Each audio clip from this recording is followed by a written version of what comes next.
Okay, guys, we're going to be live in just a moment and start the show. Today's a big show, a big show with big stuff that we've got to cover. No getting around it. No getting around it. I'm going to start the mainstream early in just a moment. Now, I've got a lot of audio and video I'm going to be sharing today, so on this stream with the green behind me, you can obviously see me and hear the callers, but if you want to see and hear the audio and the visuals that I show, go to the main live stream, which I'm linking in the description right now.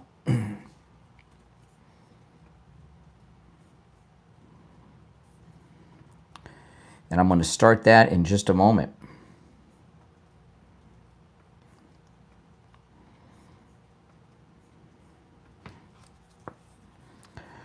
Okay.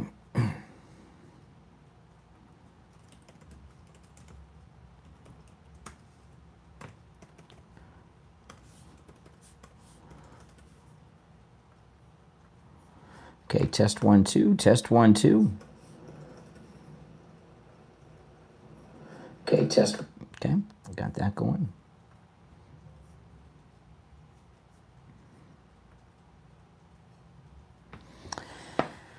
Okie dokie.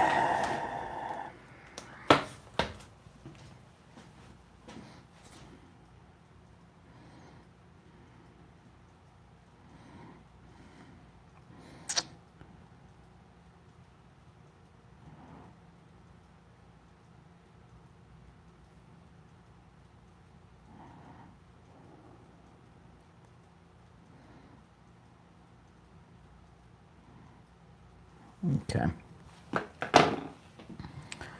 Welcome, everyone. I'm going to start the main live stream now. Like I said, if you want to see the audio and the visuals that I'm going to share, you need to go to the main live stream. Welcome, everyone. My name is Brian. This is where MAGA comes to talk. All right, let's go.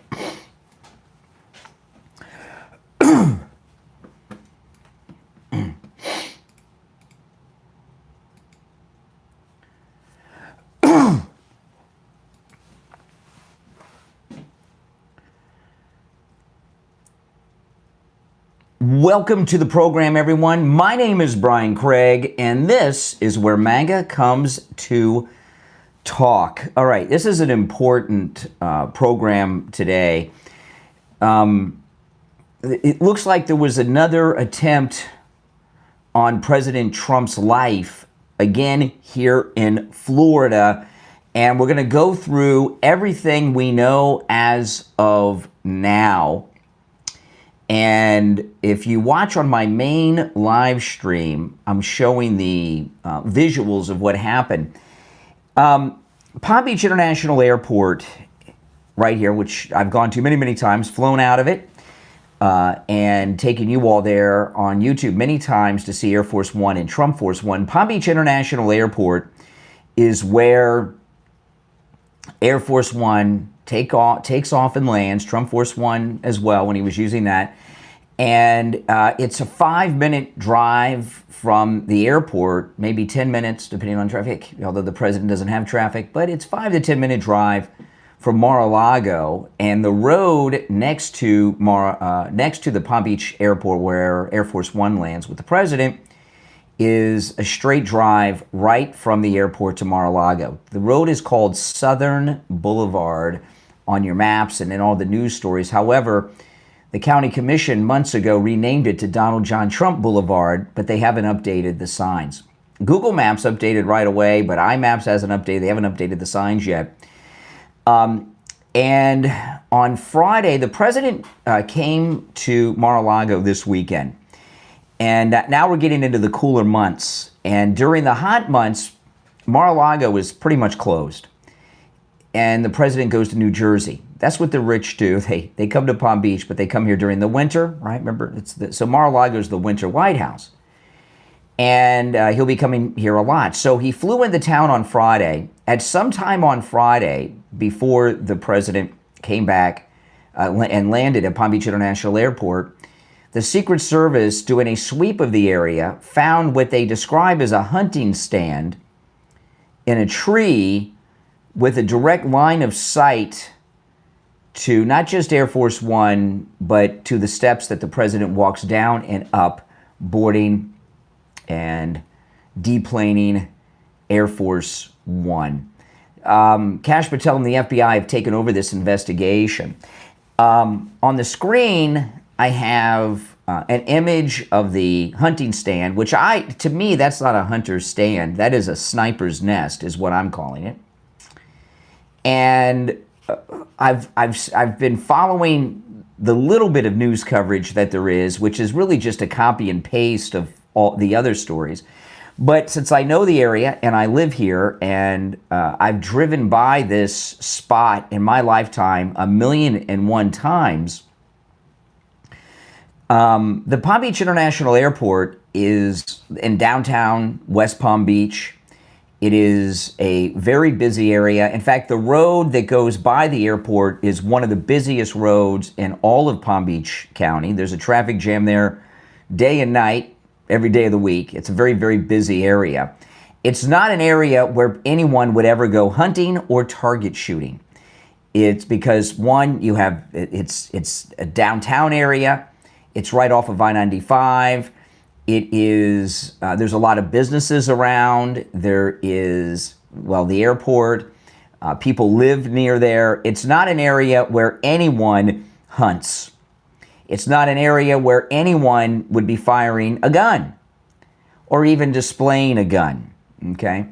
And since the people that are covering this story, for the most part, are out-of-towners that don't understand the area, they're not really putting this in perspective. They found this on Friday, according to the most recent reports. Now, again, this is a developing story, so what I'm sharing is what we know as of now. This could change during this program. It could change this afternoon, but this is what we know as of now. So the Secret Service was doing a sweep of the area Friday before the president landed on Air Force One. They found this on Friday. Some reports say Thursday, but then the most updated reporting says Friday. The initial reports from the FBI say that this, I'm going to refer to it as a sniper's nest moving forward, okay, because that's what it is. They say it's been there for some time, and I'm really curious about this because what some time means and how they determine that. You know, the president has been landing here as president for years. He's been back in office for almost a year. It was almost a year ago since the national election. And the Secret Service have been doing sweeps of this area for about a year now. So how long, when they say it's been there for a while, how long does that mean? Wednesday, Tuesday? You know, it's also where this sniper's nest was found is a 5-minute drive and within walking distance of where the golf course assassin was.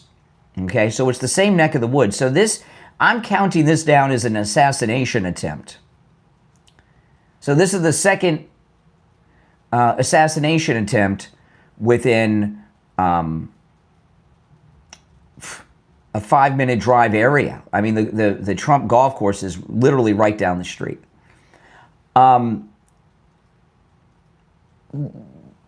When Air Force One is here, since Butler, things have changed.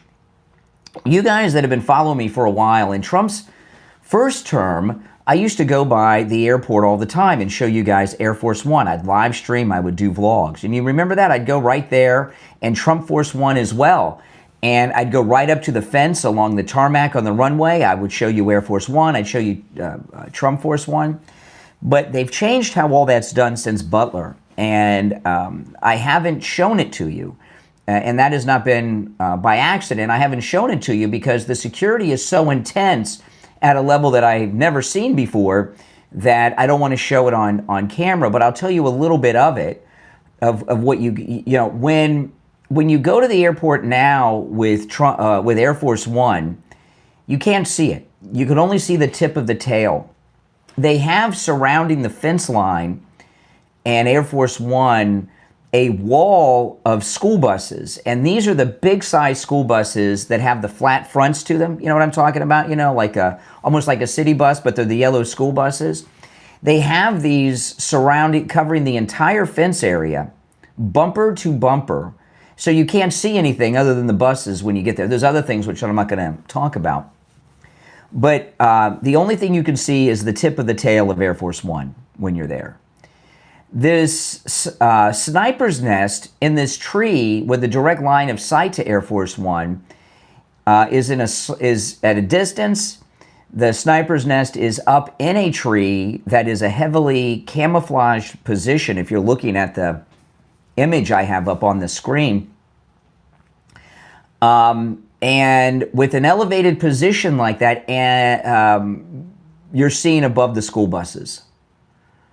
And that area also is there's a bit of a hill there for the road when you get right there, because the Southern Boulevard starts to go uphill or downhill. If you're going east, it goes uphill. If you're going west, it goes downhill, because the road goes over State Road 7 441 there.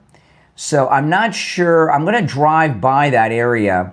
I'm not going to do it today or tomorrow. I'm going to wait a few days because this investigation's going on, and I don't want to impede that. But I'm going to go near that area to see if the tree itself is on elevated ground or not. But without a doubt, even if the tree is on totally level ground with the airport, but there's a good chance that it's not, the sniper's nest is up in the tree with a direct line of sight. This is crazy to me. It's completely insane. When I saw this yesterday, I got goosebumps. I did a live stream on YouTube about this yesterday when I first saw this. I mean, I'm in complete shock over it. Also, the news coverage about it. There's news coverage, but very little. And because the president, this was a big deal. They found this Friday. And over the weekend, that entire area of the road was shut down to traffic because of the FBI investigation into this. They didn't find any people. They didn't find any ammo or anything or any weapons. They just found the sniper's nest. And it's strapped to the tree, and then there's some legs on it as well. And this is a very similar thing as we saw with the first two assassination attempts of the president last year, right? In Butler, that monster was at an elevated position. And then the golf course assassin, while he wasn't elevated, he was hiding in those bushes, remember? So this sniper's nest that the Secret Service found, and we got a hat tip to the Secret Service for finding this sniper's nest that they found, which they must have really been shocked. I mean, when they saw this, it must have been like all hands on deck in that area. I mean, look at that. So it fits the pattern of the previous two assassination attempts. And I'm going to tell you, my opinion is it's the same people behind this one that were behind Butler, the golf course, and Charlie Kirk. I think it's all the same people. Let's hear your thoughts on this. If you're watching live, the number is pinned in the live chat, 888-465-2631. If you're watching on the live stream with the green behind me, if you go to my main stream, you can see the images I'm showing. And there's a link to that main live stream on YouTube in the description of that video. You guys have seen this area when I've gone up there and made vlogs and live streams many, many times. The area where the tree is it's not easy to get to. You would have to either know the area or do some reconnaissance to find this area, okay, where the tree is. It's not directly off the road. You have to take some back roads, go through a neighborhood and zigzag around. And my guess is there's always a lot of security there, even when the president's not here and not coming here. But my guess would be that there's less security when he's not here. And my guess would be that the last time they did a sweep of the area was the last time that the president came here. Now, the spokesperson from the FBI and the Secret Service said that the FBI is combing through the cell phone tower data for phones that pinged. And this tells me that they've probably have narrowed it down a little bit, because that is such a high traffic area. The road itself has traffic jams day or night. If I went there right now, it's 5:06 in the morning right now, right here. If I went there, there would be cars there, bumper to bumper, right there. It's right off of I-95, which has 1 million cars going up and down it every day. So if they're going through the cell phone tower data there, they've got to have a specific something, a time, a day, a couple of days, maybe even a number. Now, like I said, this is walking distance from where the golf course assassin made his attempt. And I'm waiting for the fake news media to try to tell us that he put this up there. There's no way. That was a year ago, right? That was September of last year. That was a year ago, over a year ago. There's no way this has been up there for very long, because the Secret Service do these sweeps every time he comes to town. And I don't know when the last time he was in town was, but it wasn't that long ago. And there's been many, many sweeps of the area because he's come to town many times over the course of the second term already for thing here, a thing there. And they didn't find it, they didn't see it. And so I'm thinking it's much more recent than you would be led to believe. But they're just never going to leave this great man alone. Right now I'm wearing the Butler shirt, right, with President Trump, blood on his face from when they shot him there. And what triggered this? See, I do believe the same people are behind this sniper's nest that were behind Butler, the golf course, and the assassination of Charlie Kirk. Do you guys agree with that? Or do you think I've gone out on a limb? I'd like to hear your thoughts on it. And I think what has triggered this is the indictments. The indictments. Because the ones that have come down are already pretty big. I'm not talking about Letitia James. They don't care about Letitia James. Letitia James, we like it, but we got Comey and all this. There's some others coming. And they're worried about the next ones that are coming. I think that's what triggered this. And I'll play this later on the program, but Eric Trump was on Smirconish promoting his book over the weekend. And he said that they don't know anything about the Butler shooter. They only have that one photograph of him, that weird one on the... And my guess would be that if Eric Trump says he doesn't know anything about the Butler shooter, that means the president doesn't know. But there is no situation where anyone would be hunting or having guns out in this area. It's too busy of an area. It's not a hunting area. And there's only one reason to have something there like that. In fact, if it was somebody that was even a plane watcher, this is the wrong part of the airport.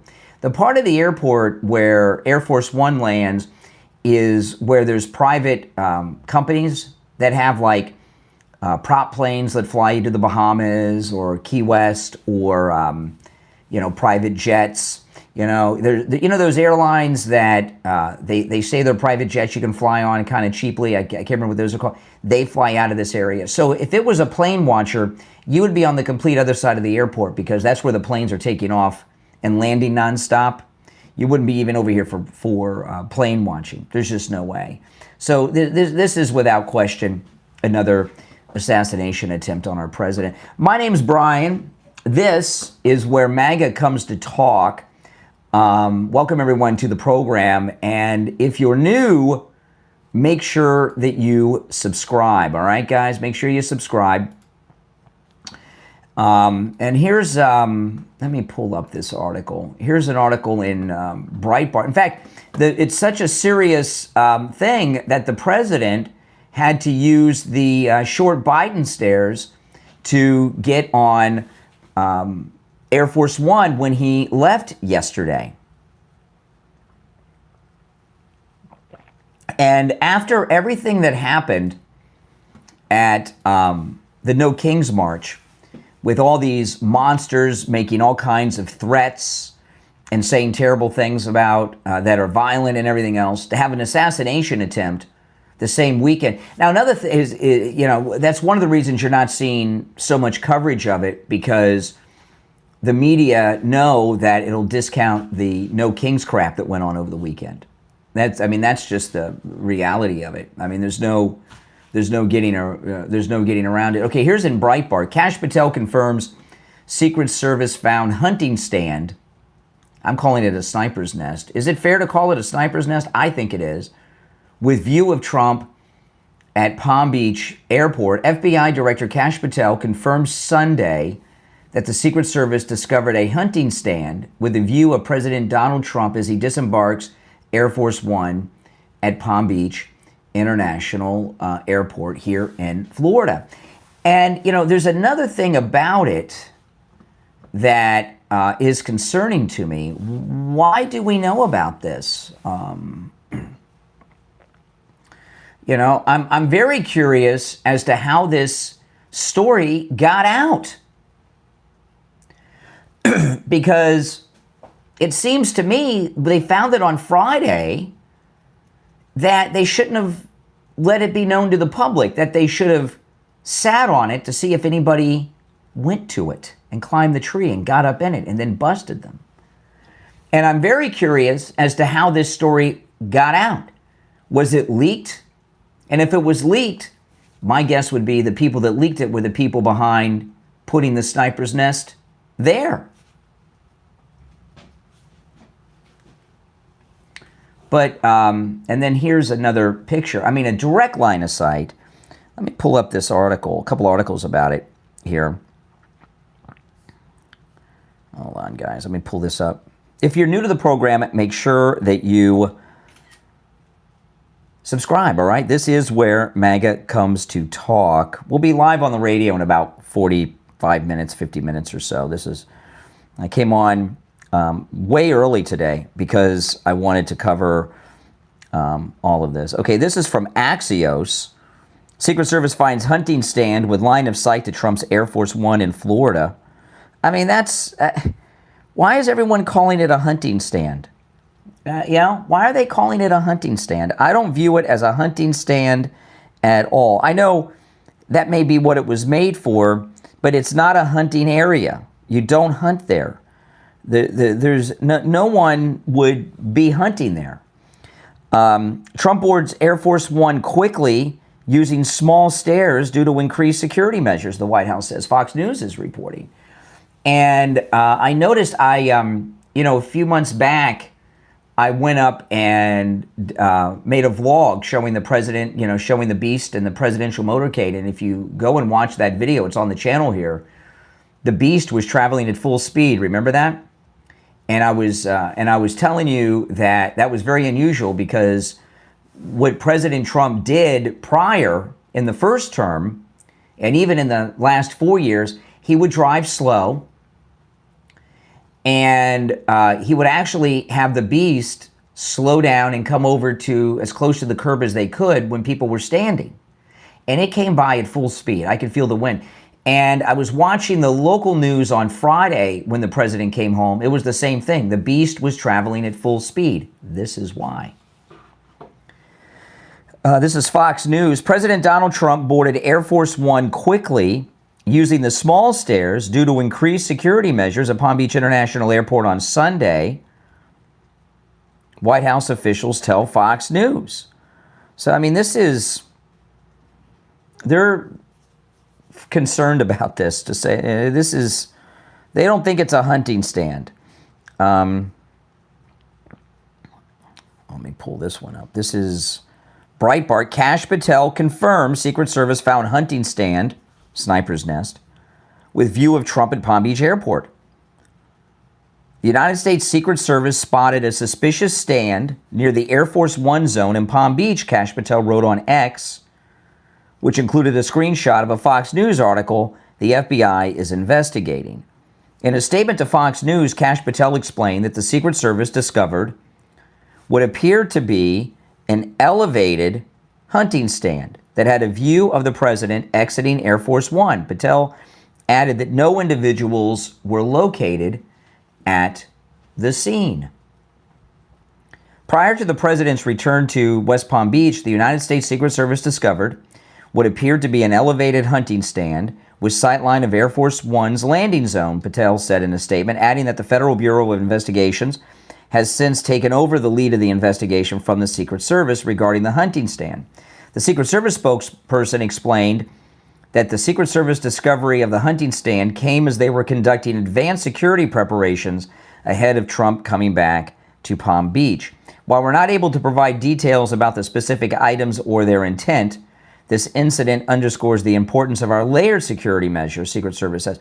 Now, this area of the road was closed down all weekend. Very busy area. And that means they were sweeping everything in that whole area in detail during, and then they go into the others. No doubt in my mind this was an assassination attempt. And the only thing that's changed would be these indictments that they did not think were coming. And the big one was Comey. Now, the early portion of the program, of course, the pre-radio show is brought to you by the great Mike Lindell at mypillow.com. And with my promo code Kane at checkout, Kane, you can receive huge deals.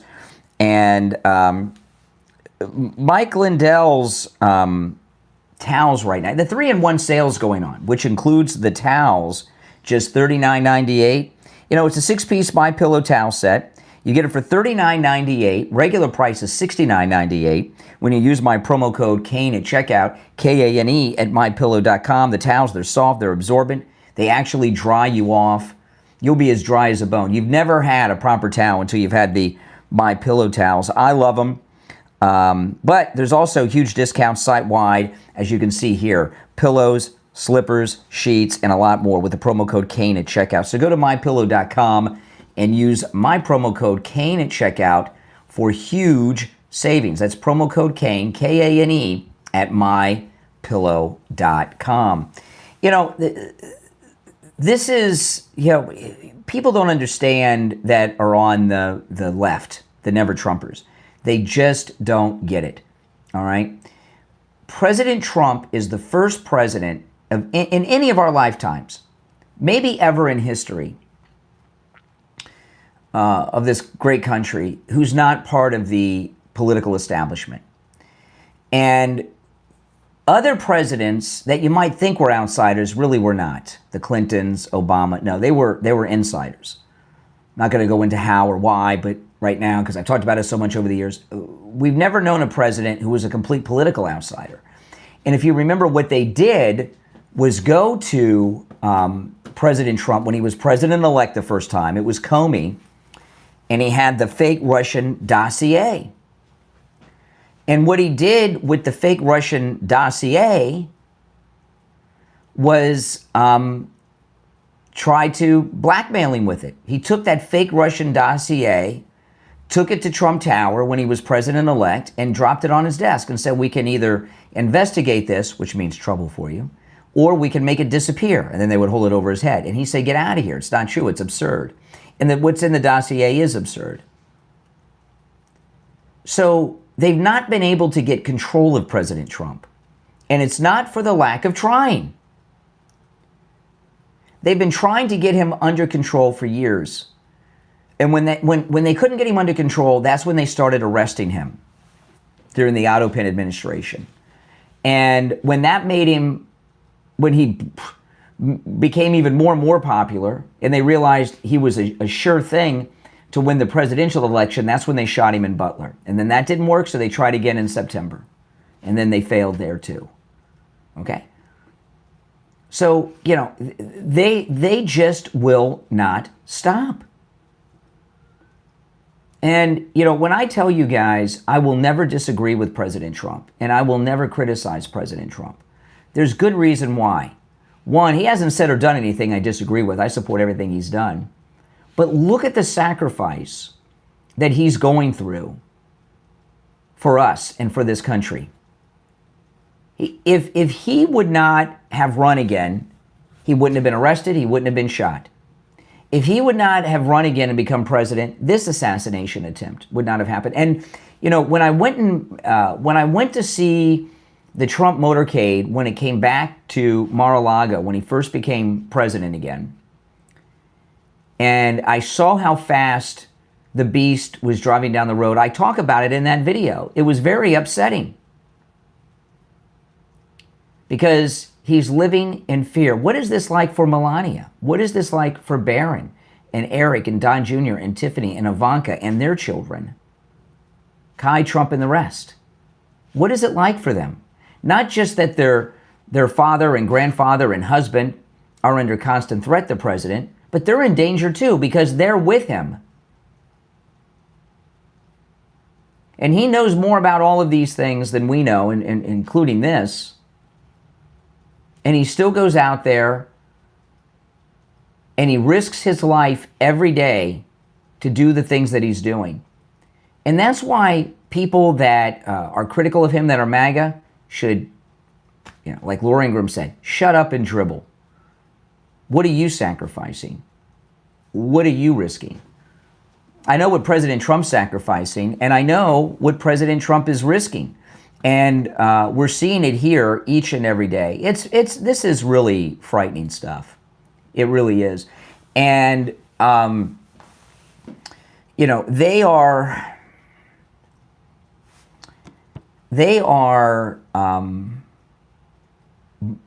more emboldened all the time. You know, you saw the clips of the people at the No Kings March over the weekend. These are angry, violent people on the left who feel fully justified in their threats and the violence they committed. Now, Laura Ingraham, this was an interesting, Laura Ingraham interviewed the vice president, J.D. Vance. Listen to this, what J.D. said. This is amazing.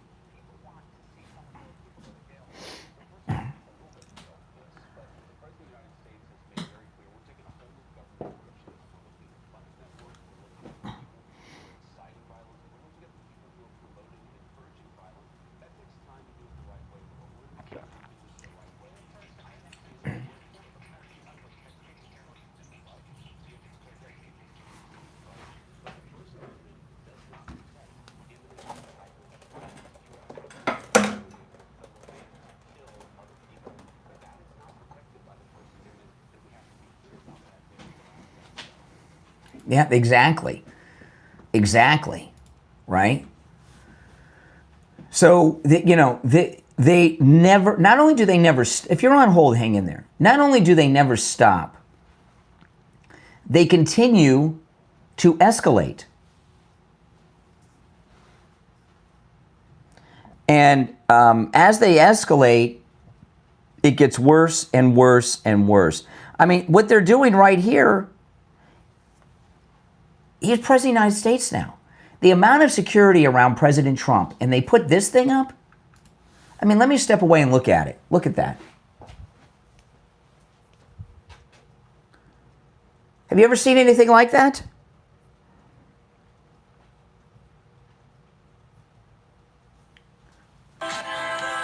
Oh. Have you ever seen anything like that before? Of course not. Not only have we not seen anything like that before, we're not likely to see anything like this again. You know, this to me, the fact that we know about it is suspicious, because I don't understand how this story wasn't kept under wraps while they investigated this. I just don't understand.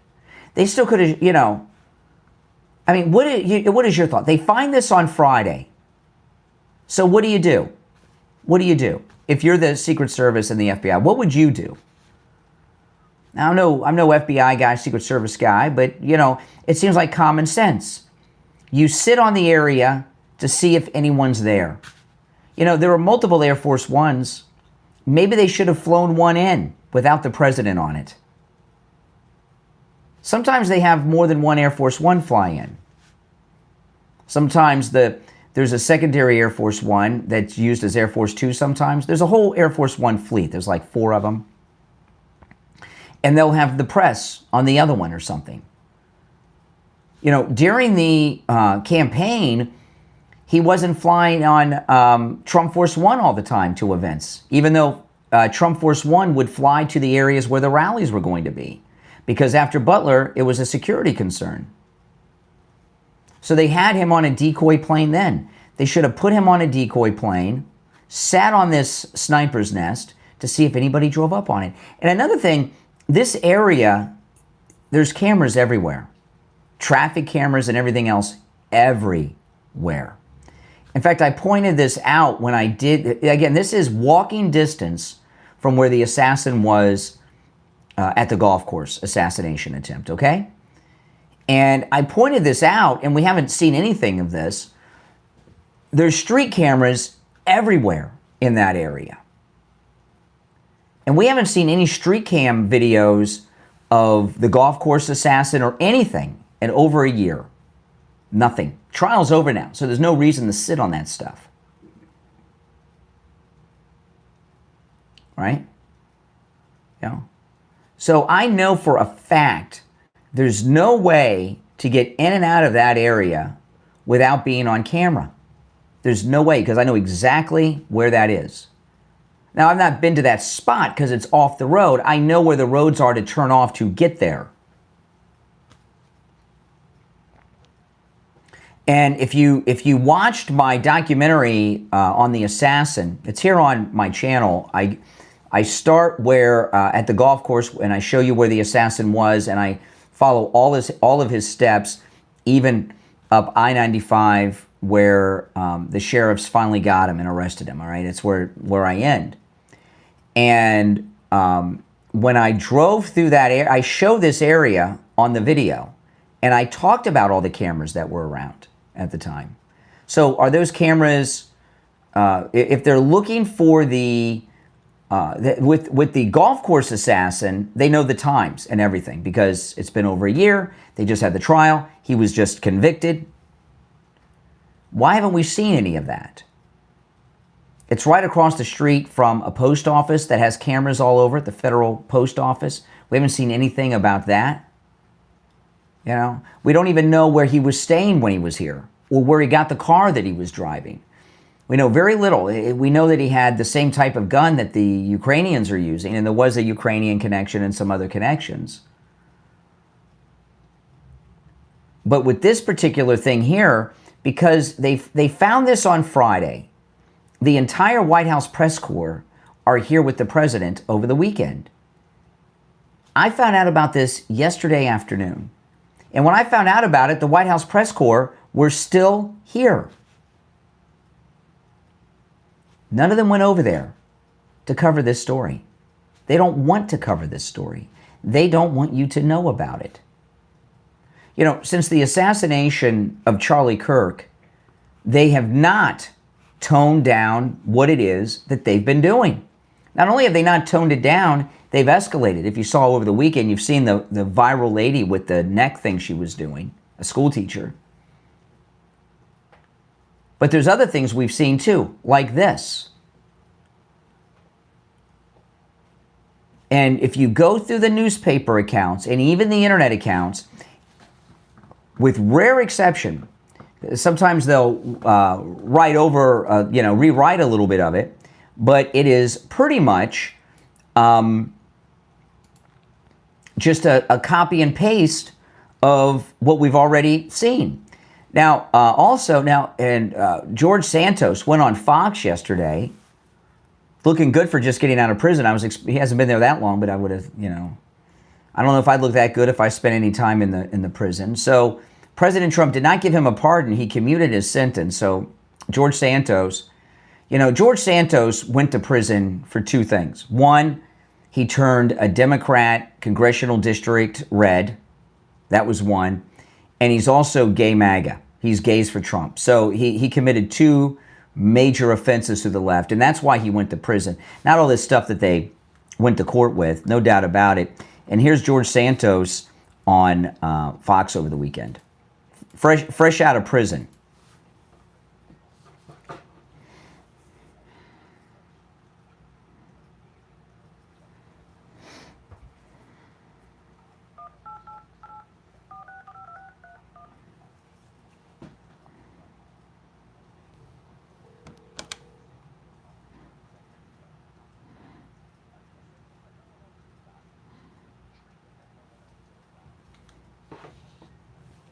Oh my goodness.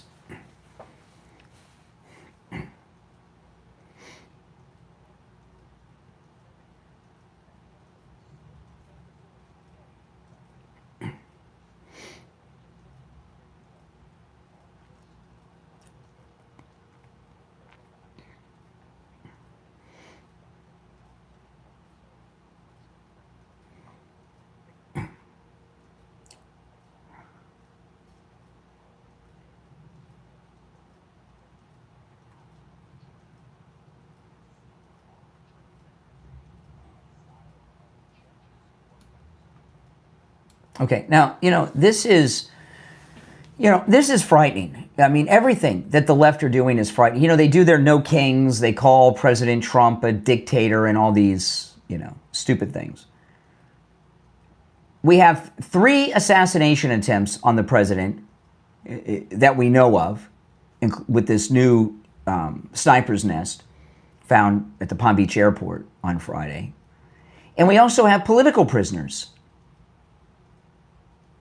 George Santos, the people that worked for President Trump that went to jail, Steve Bannon and others, Peter Navarro and others. We have political prisoners in this country. Think about that. And those of you that are on the left, I want you to think about this. Did any of you ever think that we would live, anyone, who would have ever, I know I didn't, did you ever think that in this country we would have political prisoners? I used to hear stories about the government negotiating the release of political prisoners in other countries. China, Iran, the Soviet Union back in those days, Cuba. But I've never heard of political prisoners in the United States. And I know, listen, George Santos did some things that were wrong, but a 7-year prison sentence? I mean, you have members of Congress like Charles Schumer, who right out of school started working for the government, and he's worth $80 million.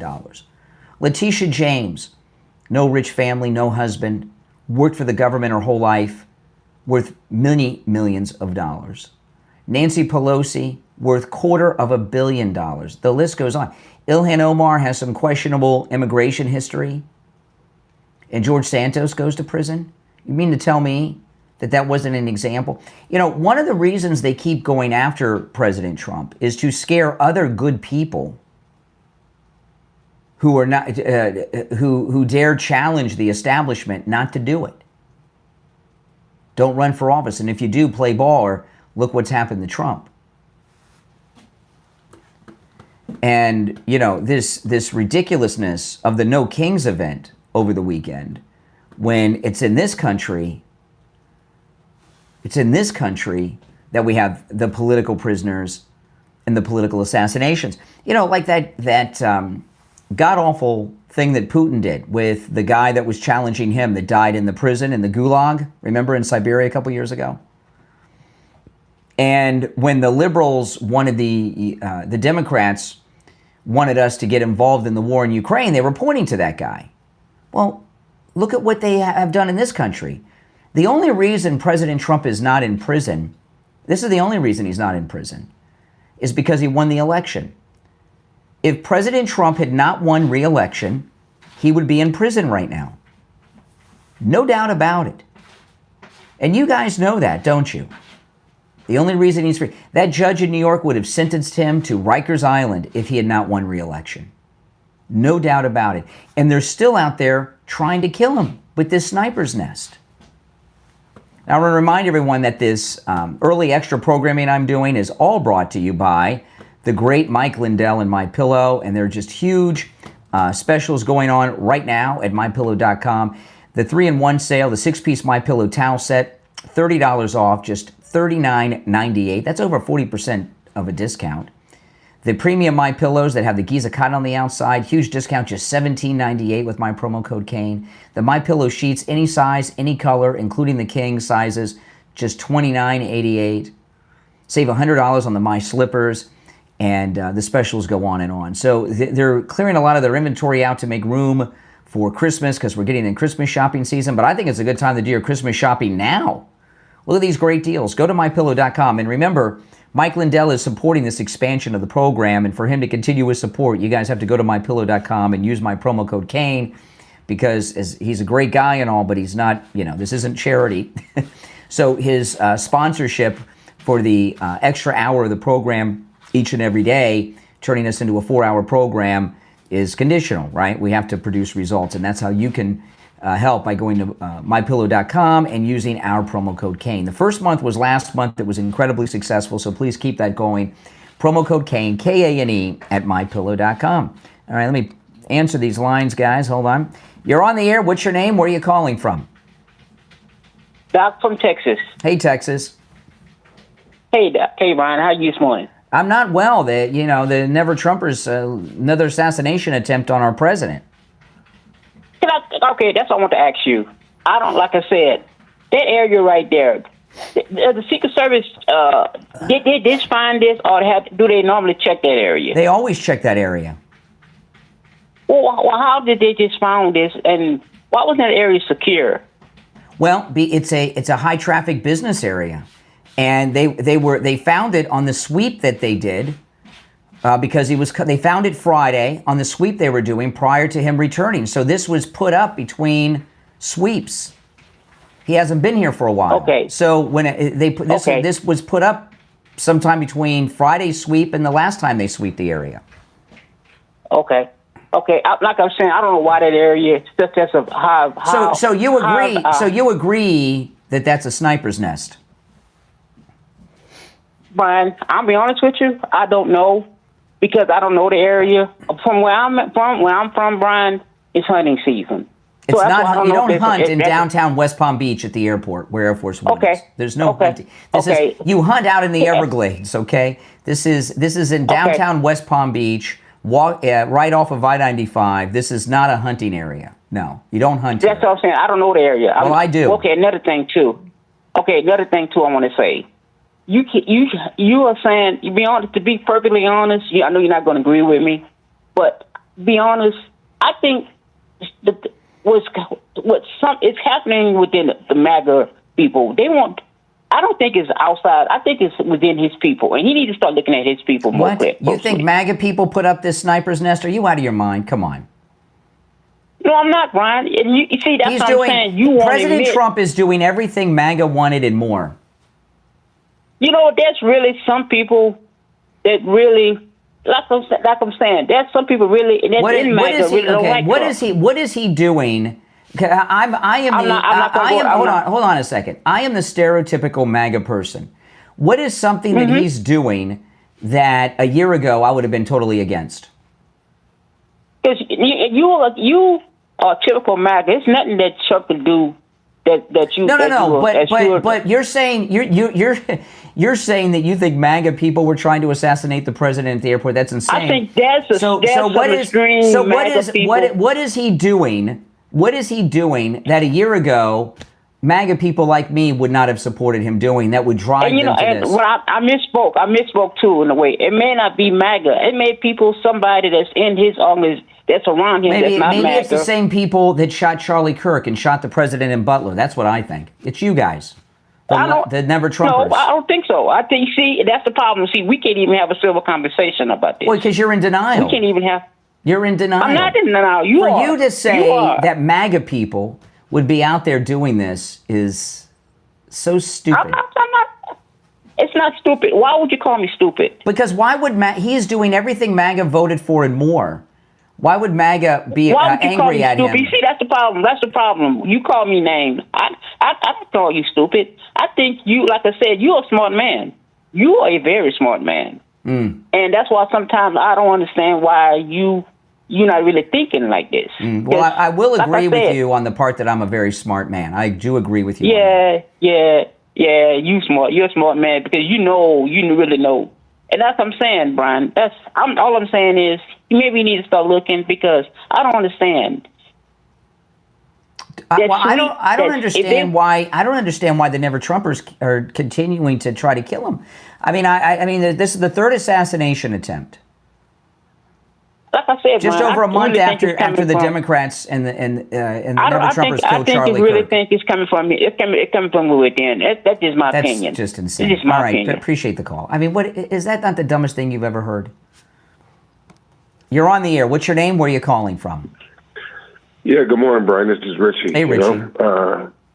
You're 100% right. I think that they should have put cameras all over the place, live cams all around that place, and just sat low and waited. Yeah. Because it was put there on purpose.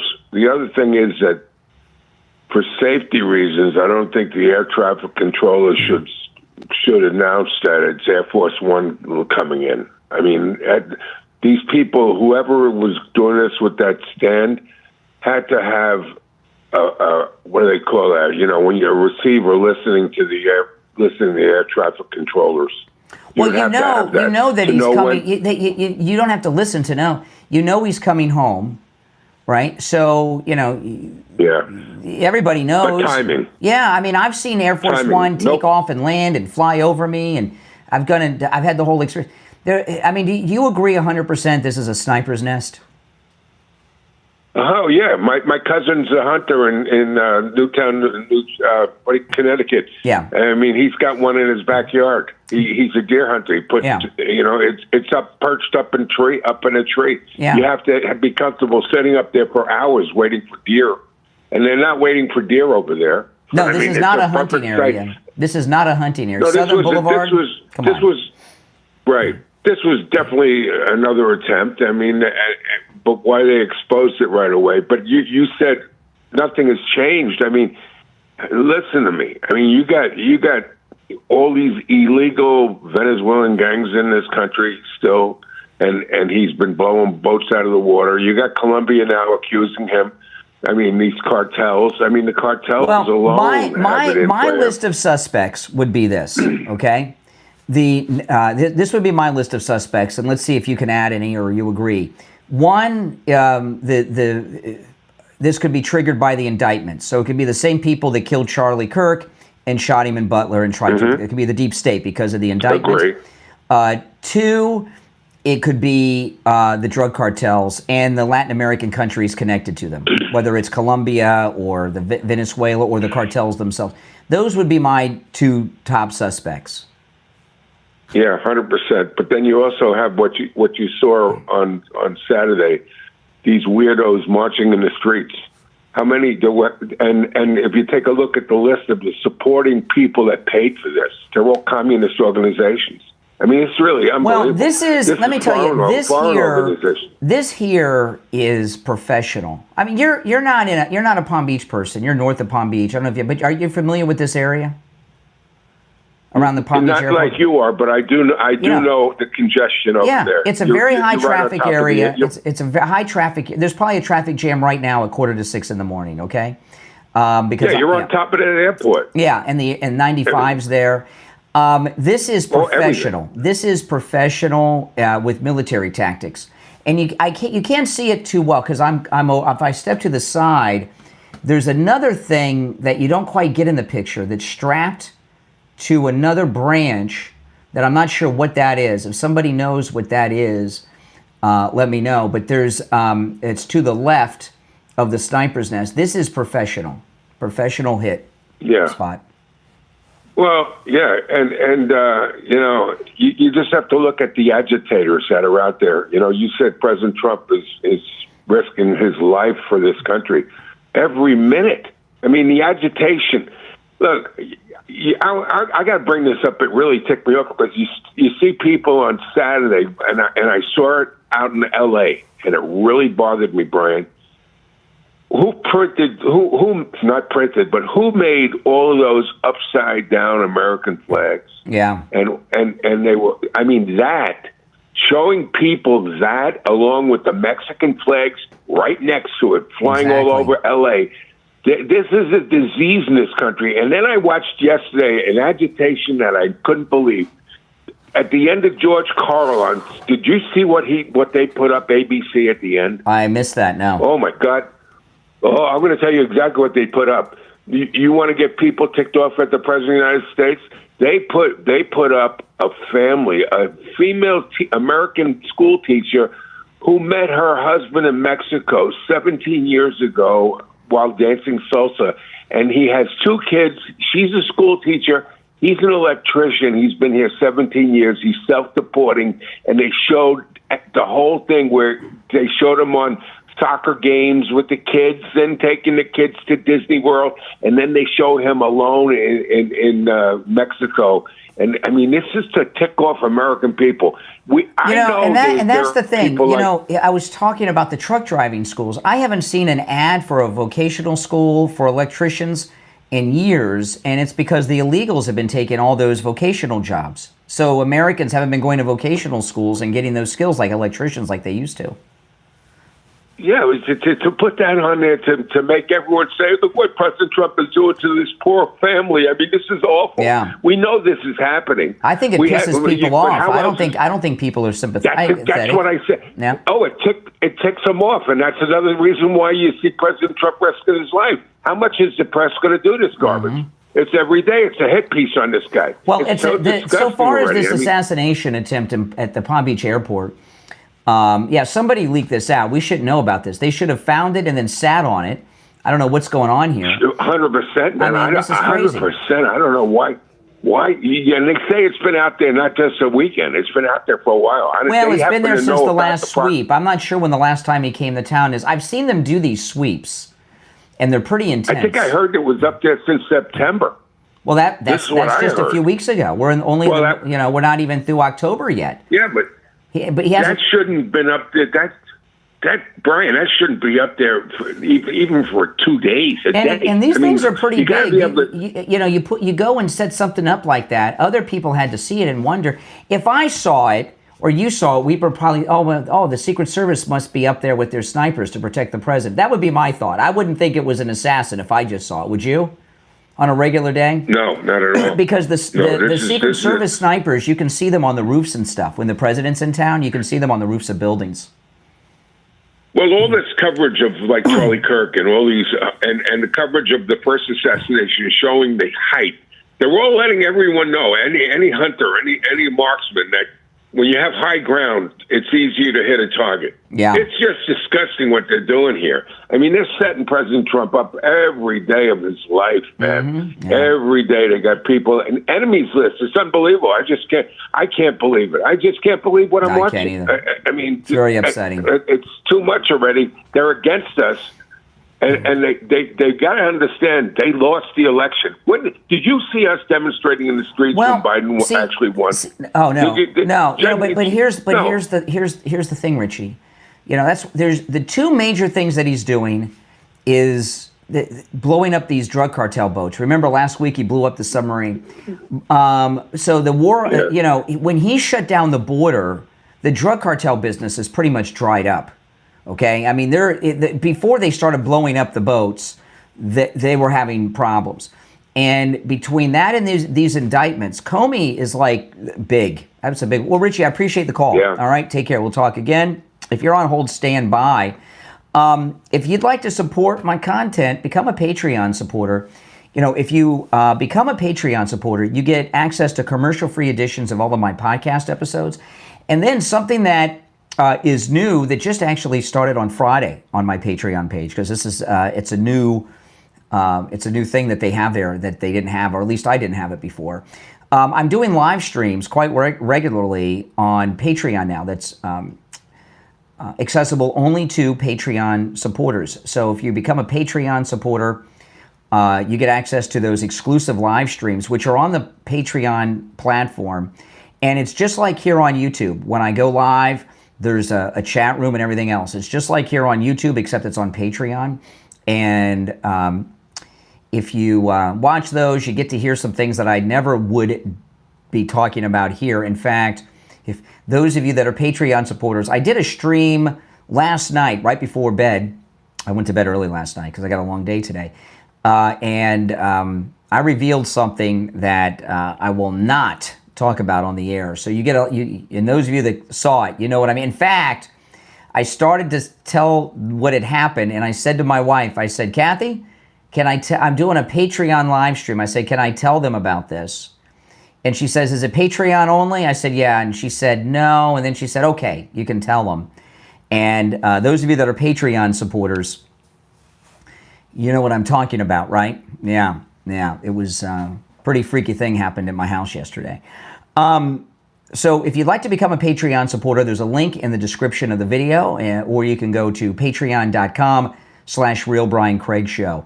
Patreon.com/RealBrianCraigShow. Become a paid Patreon supporter and get access to all that exclusive stuff. All right. You're on the air. What's your name? Where are you calling from? You got to speak up. Can you hear me? I can hear you now. Yeah. Yeah, no, I'm in Los Angeles. Okay. What's on your mind, Los Angeles? I've just been listening to your live broadcast, and I wholeheartedly agree that it was a planned assassination attempt. In fact, I was surprised to see that it came on my Google News feed. Yeah. So, and the way it was phrased was straightforward. That it was, I can't remember what news outlet it was, but that it was a bird's nest. I don't. They say it's a hunt. They saying it's a hunting stand, but it's a sniper's nest. It's a sniper's nest. No. Yeah, it's usually they don't use that kind of nomenclature from when describing this sort of thing. But I think it was even more precise than that when I read it today. So yeah, it's crazy. We're living in crazy times. Well, like I said, the only two suspects I can think of is the deep state over the indictments or the cartels. Those would be my chief suspects. So, deep state. All right, so well, they killed Charlie Kirk and they shot the president before. So, right, deep state. What you said, deep state, and the people that killed Kennedy. Who else? The people that killed Kennedy. Well, my other suspect would be communists. No, it wasn't the communist. The deep state or the drug cartels.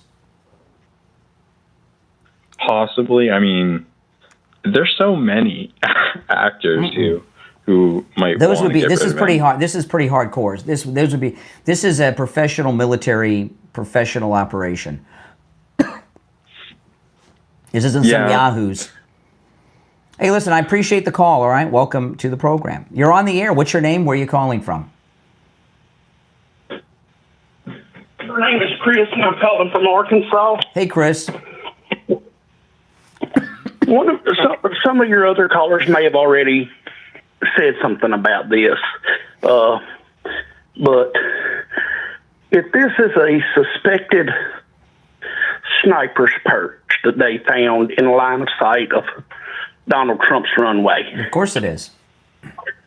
Why wouldn't have they put counter snipers and surveillance on that?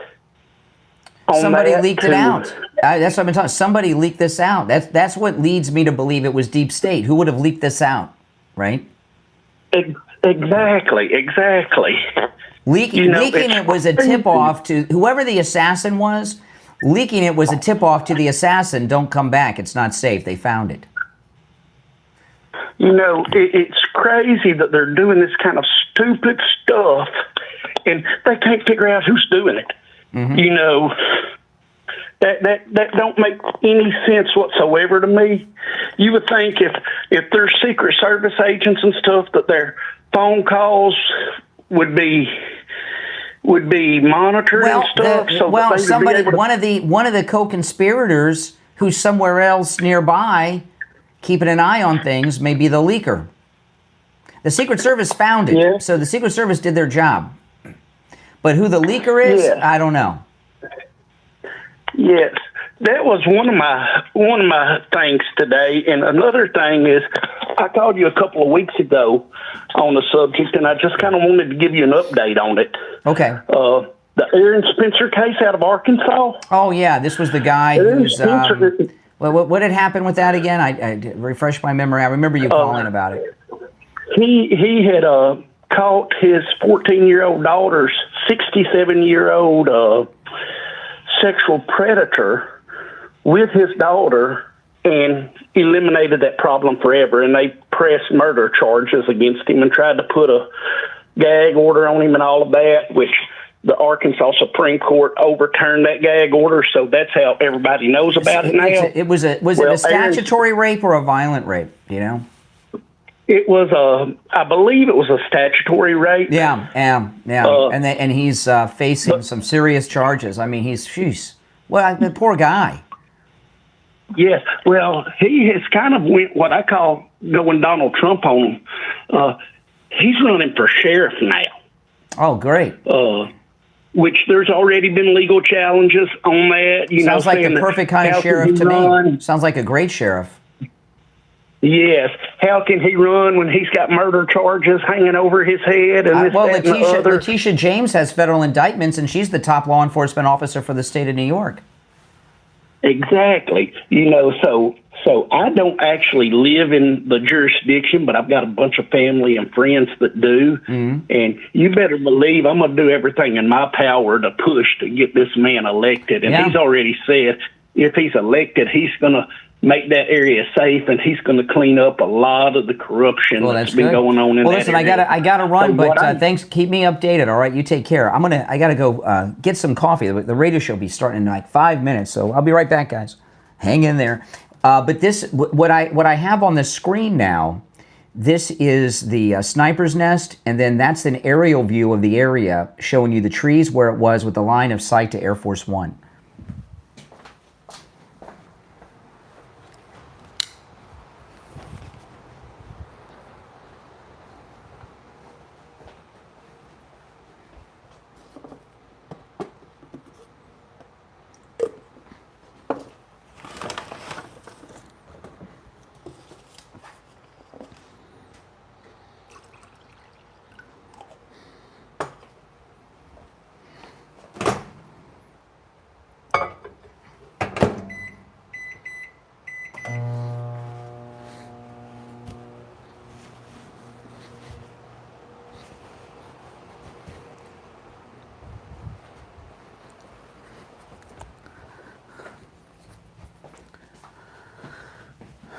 All right. When the radio show, I'm heating up my coffee in the microwave. When the radio show starts, I have to go through this entire story again and recap it. So I'll recap it then when we go live on the radio. Oh, this is great. The president had a press conference on Air Force One yesterday, and he cut off the money to Schumer's big project in New York. Listen.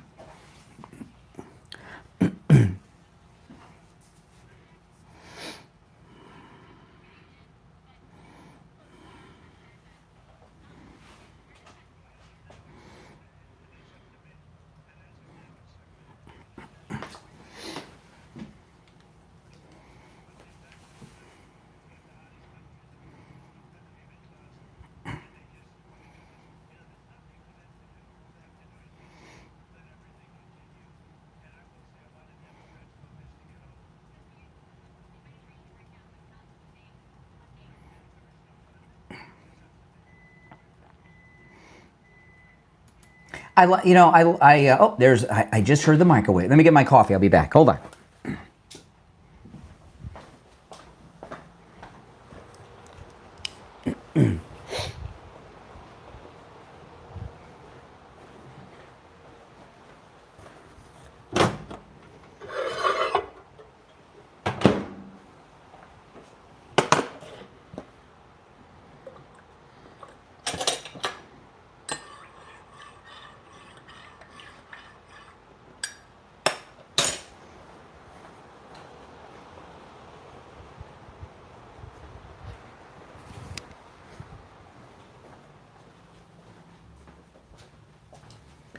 All right.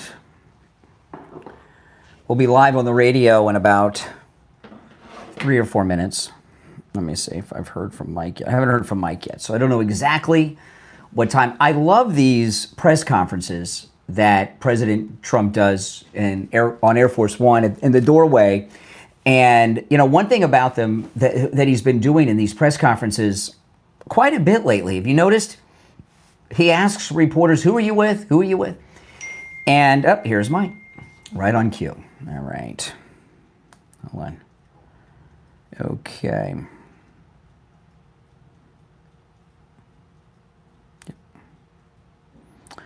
Okay, we will be live in 2 minutes. 2 minutes on the dot. Hold on, I got to get a few things ready, guys, before we start.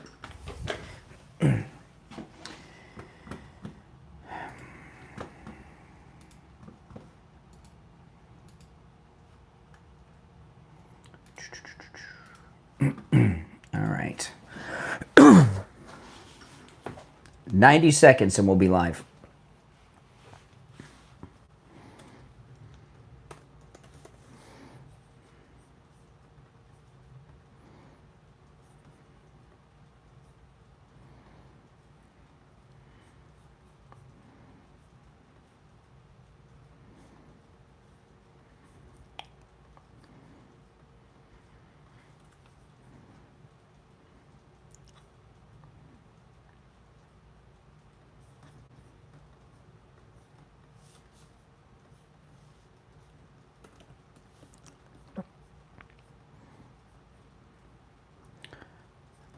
Less than a minute, guys. Hold on.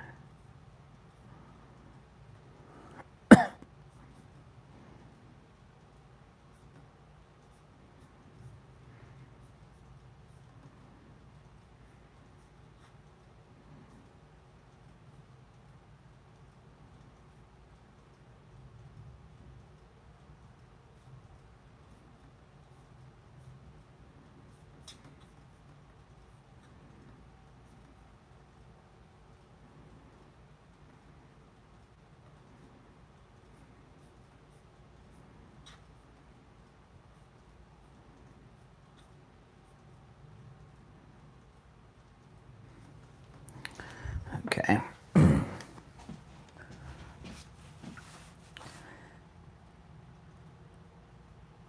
Welcome to Florida's longest running radio show, The Steve Kane Show. My name is Brian Craig. This is where MAGA comes to talk. It is Monday, October 20th, 2025, and man, oh man, has there been a lot of major news really in the last 12 hours in this country. If you're not aware, there's been another assassination attempt on the President of the United States, Donald Trump, and it was right here in South Florida over the weekend. And I'm going to go through this. This is just, I know, sick and disgusting. I'll tell you what happened, and then I may go through some of the news stories, but this story broke late in the day yesterday. And it's just really twisted what's happened here. And of course, the fake news media at the White House press corps don't even cover the story to speak of.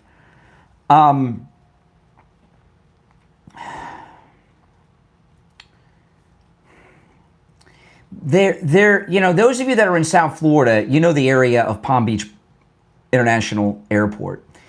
There is a tree, a very big tree, that I'm surprised is still there, actually, because the area is so well developed.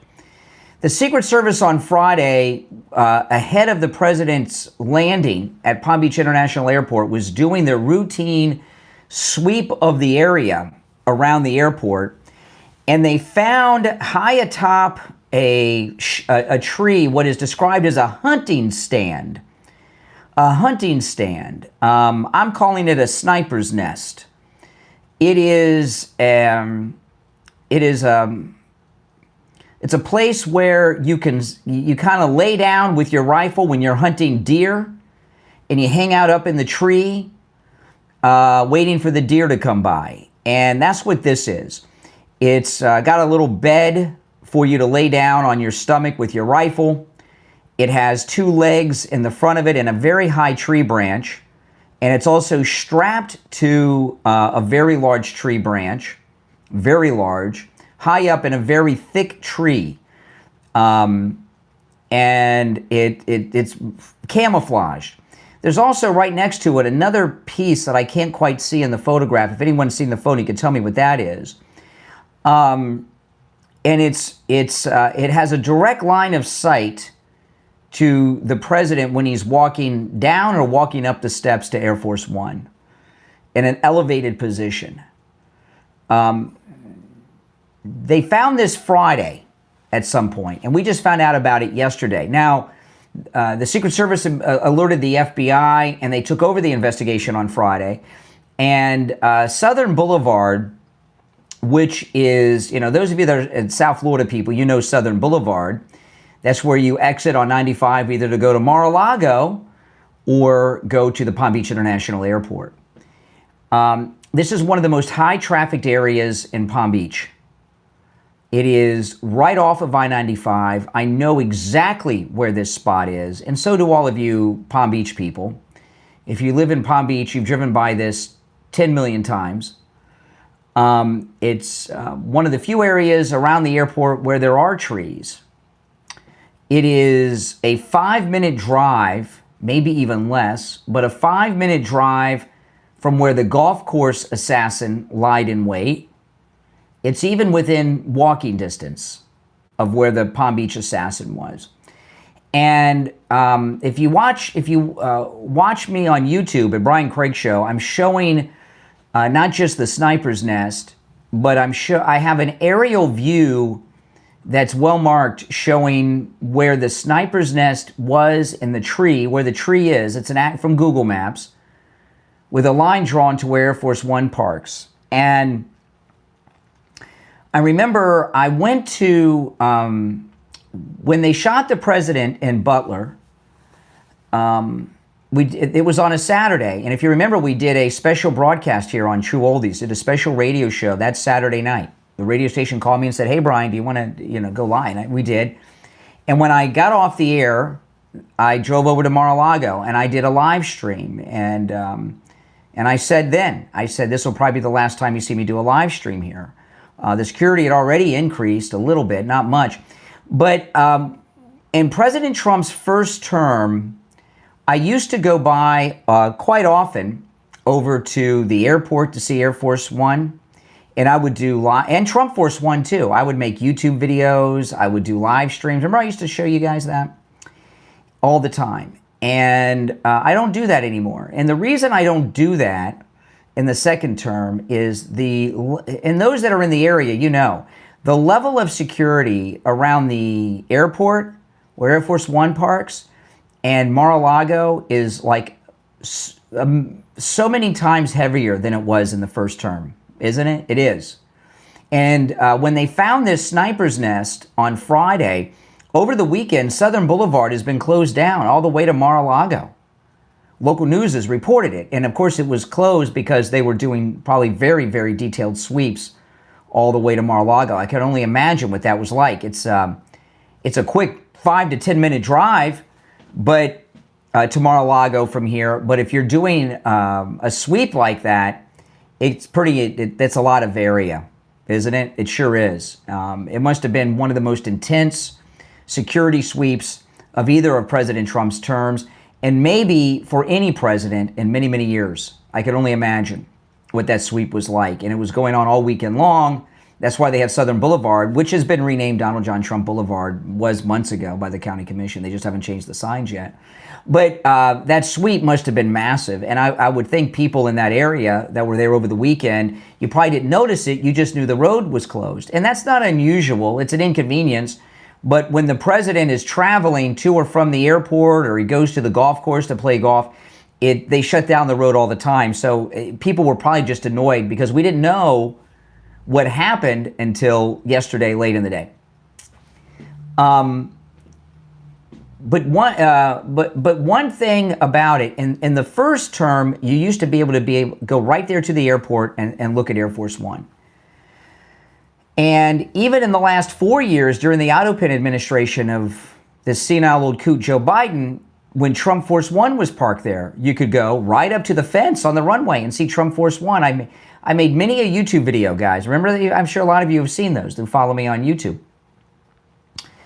And when Air Force One first came back home, I got off the air. I went right from the radio station to Palm Beach International Airport, and I wanted to see Air Force One again. It had just dropped the president off. And because I saw it when it left without him on Inauguration Day over 4 years ago. And I couldn't see Air Force One because of the security. I could see the very top of the tip of the tail.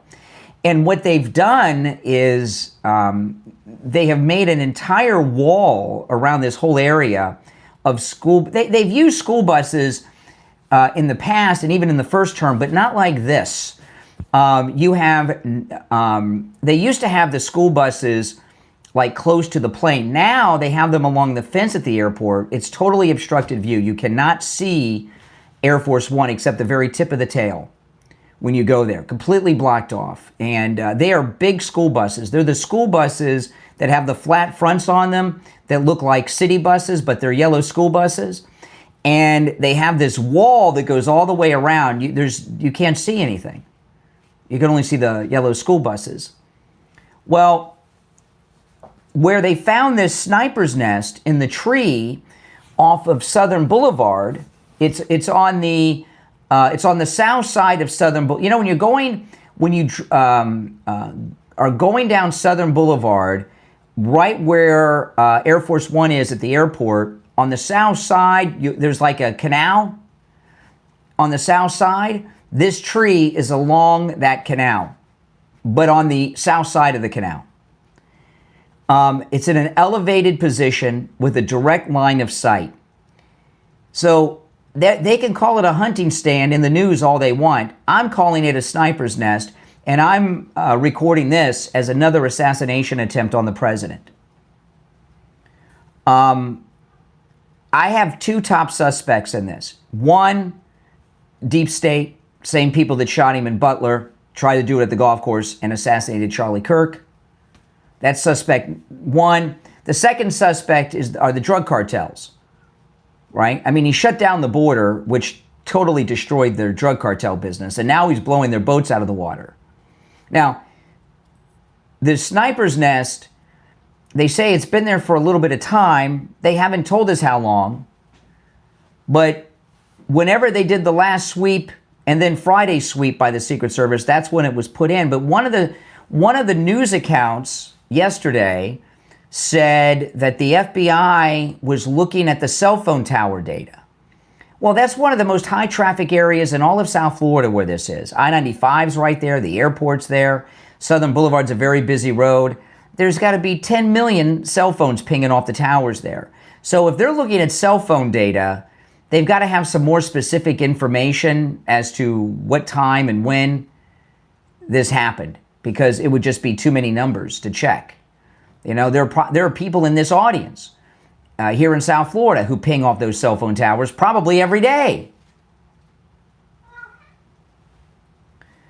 So we're going to take our first break of the week. When we come back, I have more on this, some more questions, and I want to hear your thoughts. Do you agree that this was an assassination attempt or not?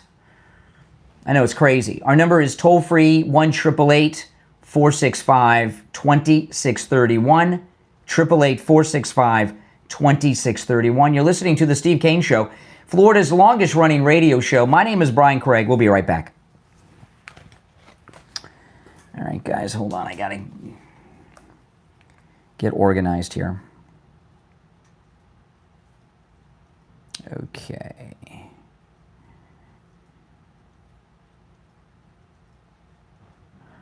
Okay. I got to get my commercial copy together.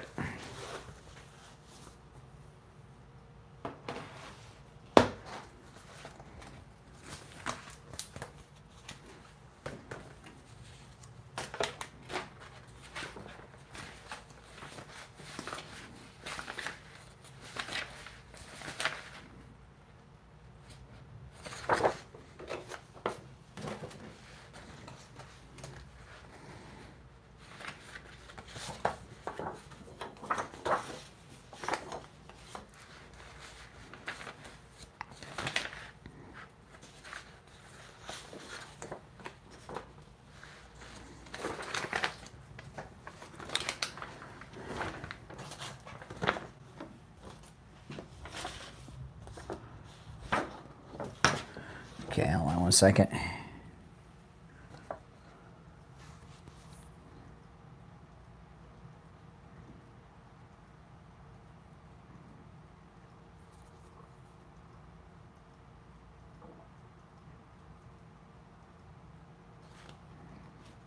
Okay. Welcome, everyone. Yep, if you want to call in live, the number is pinned in the live chat.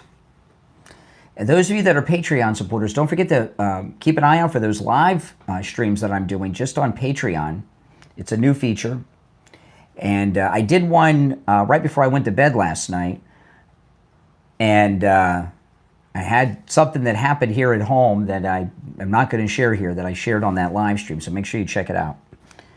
In fact, you'll hear me ask my wife if I could tell you guys what happened. It was something pretty nuts happened at my house yesterday.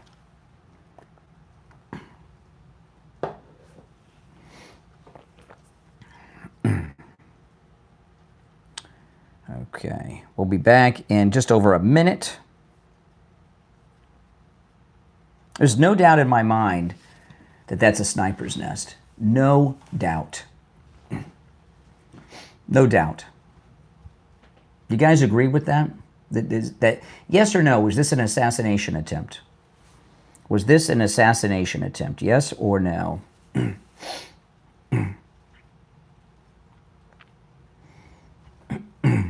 Yeah. Yeah, I mean, there's no question in my mind. If you're on hold, hang in there. And if you'd like to call in, the number's pinned in the live chat. It's toll free, no matter where you're listening. Those of you watching on the live stream with the green behind me, if you go to my main live stream, you can see the visuals and the video and the audio and everything I play on the main stream, which is linked in the description. It'll take you right there, here on YouTube. All right, stand by.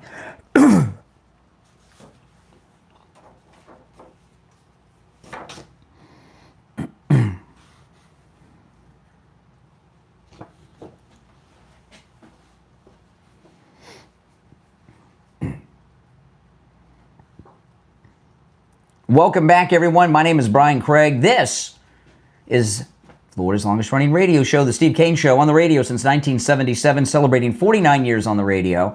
Our number is toll-free, 1-888-465-2631, 888-465-2631. It's a toll-free call no matter where you are listening. One thing about this sniper's nest that they found by the right off of Southern Boulevard by the airport on Friday, one of the big questions is, why do we know about this? Seems to me when the Secret Service found it on Friday, they should have set up surveillance to see if anybody returned, since the president was coming in Friday. And I'm very surprised that we know about this so soon. I don't know why we know. I don't know how it got out. A little vague about that. I don't know who the original source is of the story. That's been vague. I haven't been able to determine that. I've read all the stories, but I haven't been able to determine that. Now, I want to talk about the Sloman's Shield Link, which is amazing. With the Sloman Shield Link, you can transform your entire home into a smart home. You can control your lights, your air conditioner, your cameras, your televisions, your door locks, just about anything in your home. The Sloman Shield Link and the tech you already have work together with your Sloman's Shield. It makes everything in your house so convenient, safe, and of course, enjoyable. Think about this. You get home in the morning, you get home at night, whenever you get home, with one tap, boom, your home completely welcomes you with the Sloman Shield Link. Your lights are on, your doors are unlocked, your air conditioner is where you want it to be, your favorite music comes on, boom. And you have a smart home. Pretty cool, huh? Now, Sloman's also has 24/7 support. So that means if you want to add a new device or you have any tech issues, you can always reach them 24/7. And of course, the installation is included. Give Sloman's a call, 833-283-5050. 833-283-5050. 833-283-5050. Well, listen, the media predictably are giving us very little coverage of all of this. And, after what we've seen in the news with their failure of a No Kings March, which was a complete failure over the weekend. But what have you seen from the No Kings March over the weekend? A lot of violent rhetoric from the left is what you've seen. All kinds of it, right? And the media, they don't want to report this. In the aftermath of their No Kings events all weekend long, where there was so much violence talked about from these monsters on the left, and then another assassination attempt. Phew. If you're on hold, stand by. Our number is toll-free, 888-465-2631. I'll give you an example. You know, Robert De Niro, he was on MSNBC over the weekend.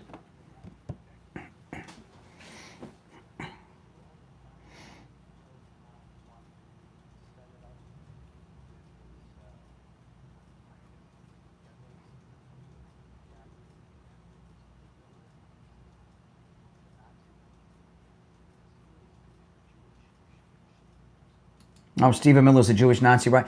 You know, Robert De Niro, everybody used to like Robert De Niro, right? Until he started his anti-Trump stuff. And he's really, you know, what I've come to realize about Robert De Niro, I guess I saw him through starstruckness. He's not really that much of an actor. If you go back through his movies, doesn't he kind of play the same character in every movie? Isn't he kind of the same in most every movie? And, you know, I am such a big fan of Heat. And this is, you know, I've seen Heat more than any other movie that's not a Star Wars or a Star Trek movie. Out of the you know, I've seen those movies more than anything. But after Star Wars and Star Trek movies, I've seen Heat more than any other movie.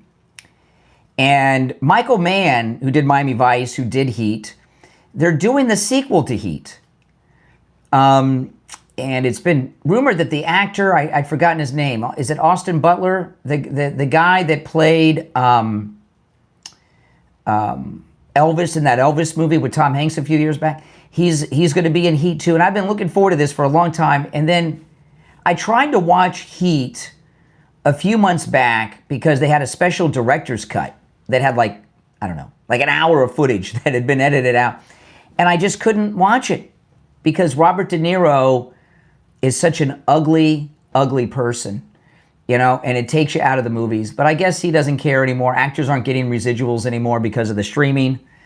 And who knows, maybe all this Trump hate is his way of auditioning, hoping some never-Trumper director will put him in something again so we can make some money.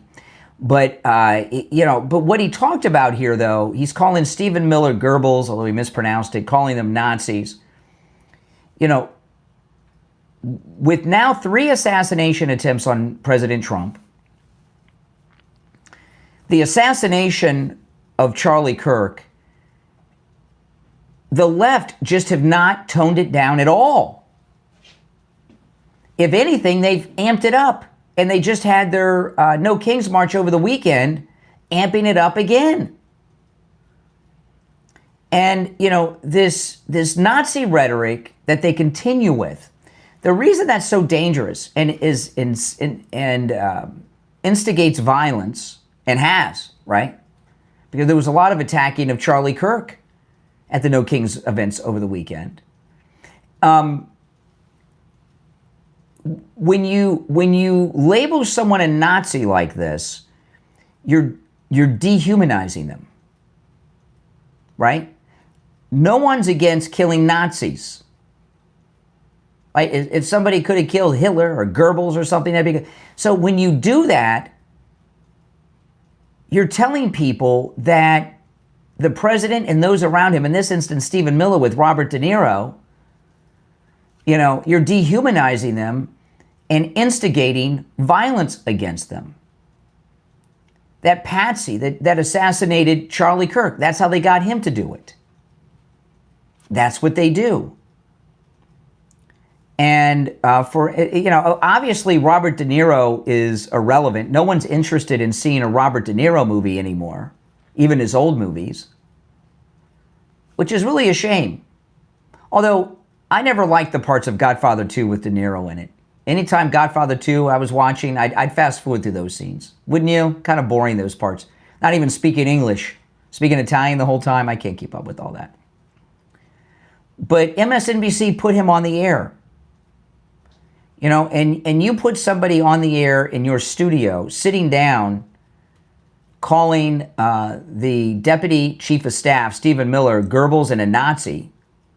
What are you doing? What are you doing? In this world where we have multiple assassination attempts on the president and an assassination of the number 2 guy in the entire MAGA movement, Charlie Kirk. These people have lost their minds. And you know what? It's going to continue they're going to continue to lose their minds because this is what it is that they do. Now, I want to tell you guys about Friendly Tire in Margate. You know, we have listeners that drive over an hour each way to go to Friendly Tire in Margate, okay? It's well worth the drive. Tires can be expensive everywhere else, but not at Friendly Tire in Margate. It's absolutely amazing. You know, he has thousands of good used tires in stock at great prices. And when it comes to new tires, he can't be beat. I've been telling you guys last week, this is amazing. Steve Kane's wife got 4 new tires on their Toyota Highlander. She got 4 new tires for hundreds of dollars less than what the other place wanted for 2. She got 4 new tires for hundreds of dollars less than what the other place wanted for 2. And when she told me the price, and I did the price comparison around, I went and talked to Friendly Mike because I wanted to make sure. I said, did you give her some special price? Like, no, that's the price everybody gets that comes in. Pretty good deal, huh? So what else do I need to say other than that? Right? Give Friendly Mike at Friendly Tire a call. He will give you a quote right over the phone. 954-977-9445. 954-977-9445. That's 954-977-9445 for Friendly Tire in Margate. We'll be right back. I mean, you guys agree? I mean, listen to this monster, De Niro.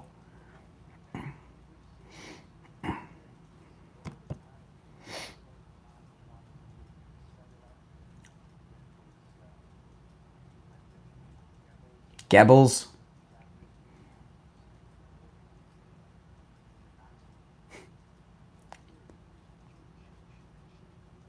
A Jewish Nazi. Yeah. Oh, my goodness. Well, I guess we got a black Nazi with Candace Owens, so, you know. Now, this story here blew my mind. Listen to this. Mexico. I'm going to play this when we get back on the air. I'll play it for you guys now. Mexico, we're doing mass deportations. Listen to this.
Isn't that amazing? Mexico's doing deportation. I'm going to play that when we get back. Hold. If you're on hold, stand by.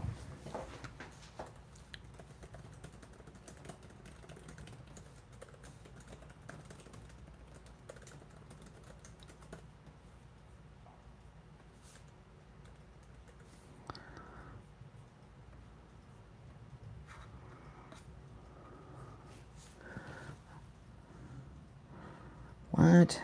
Okay. Okay. Sorry, guys. I got to answer some DMs and things.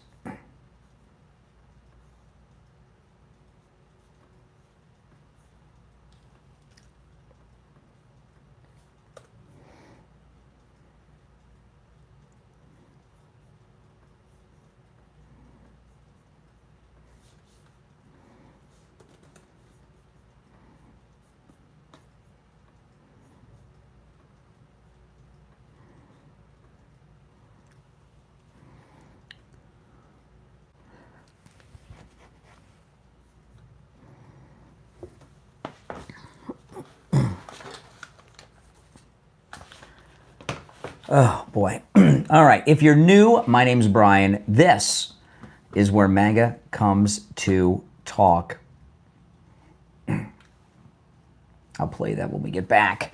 For the radio audience, that's amazing, isn't it?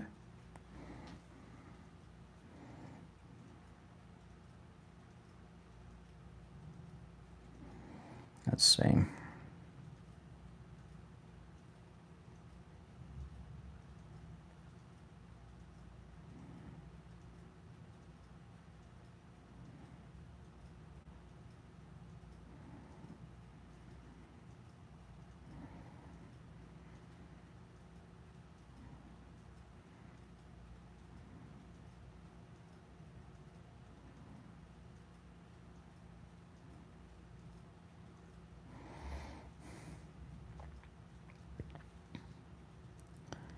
Okay, 30 seconds, we'll be back. If you're watching with the green behind me, go to my main stream, which is linked in the description of that video, and you can see and hear all the images and the video and the audio that I play.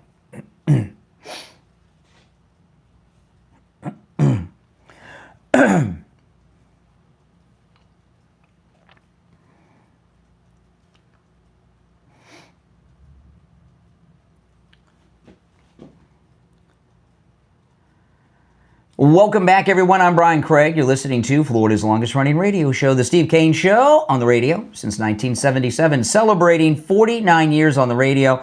If you're just tuning in, we've been discussing what looks to be another assassination attempt on President Trump. This time, again, the second one here at home near the Palm Beach airport. I'll recap that again later in the show, but it's disturbing. I mean, there's nothing could convince me that wasn't a sniper's nest, you know.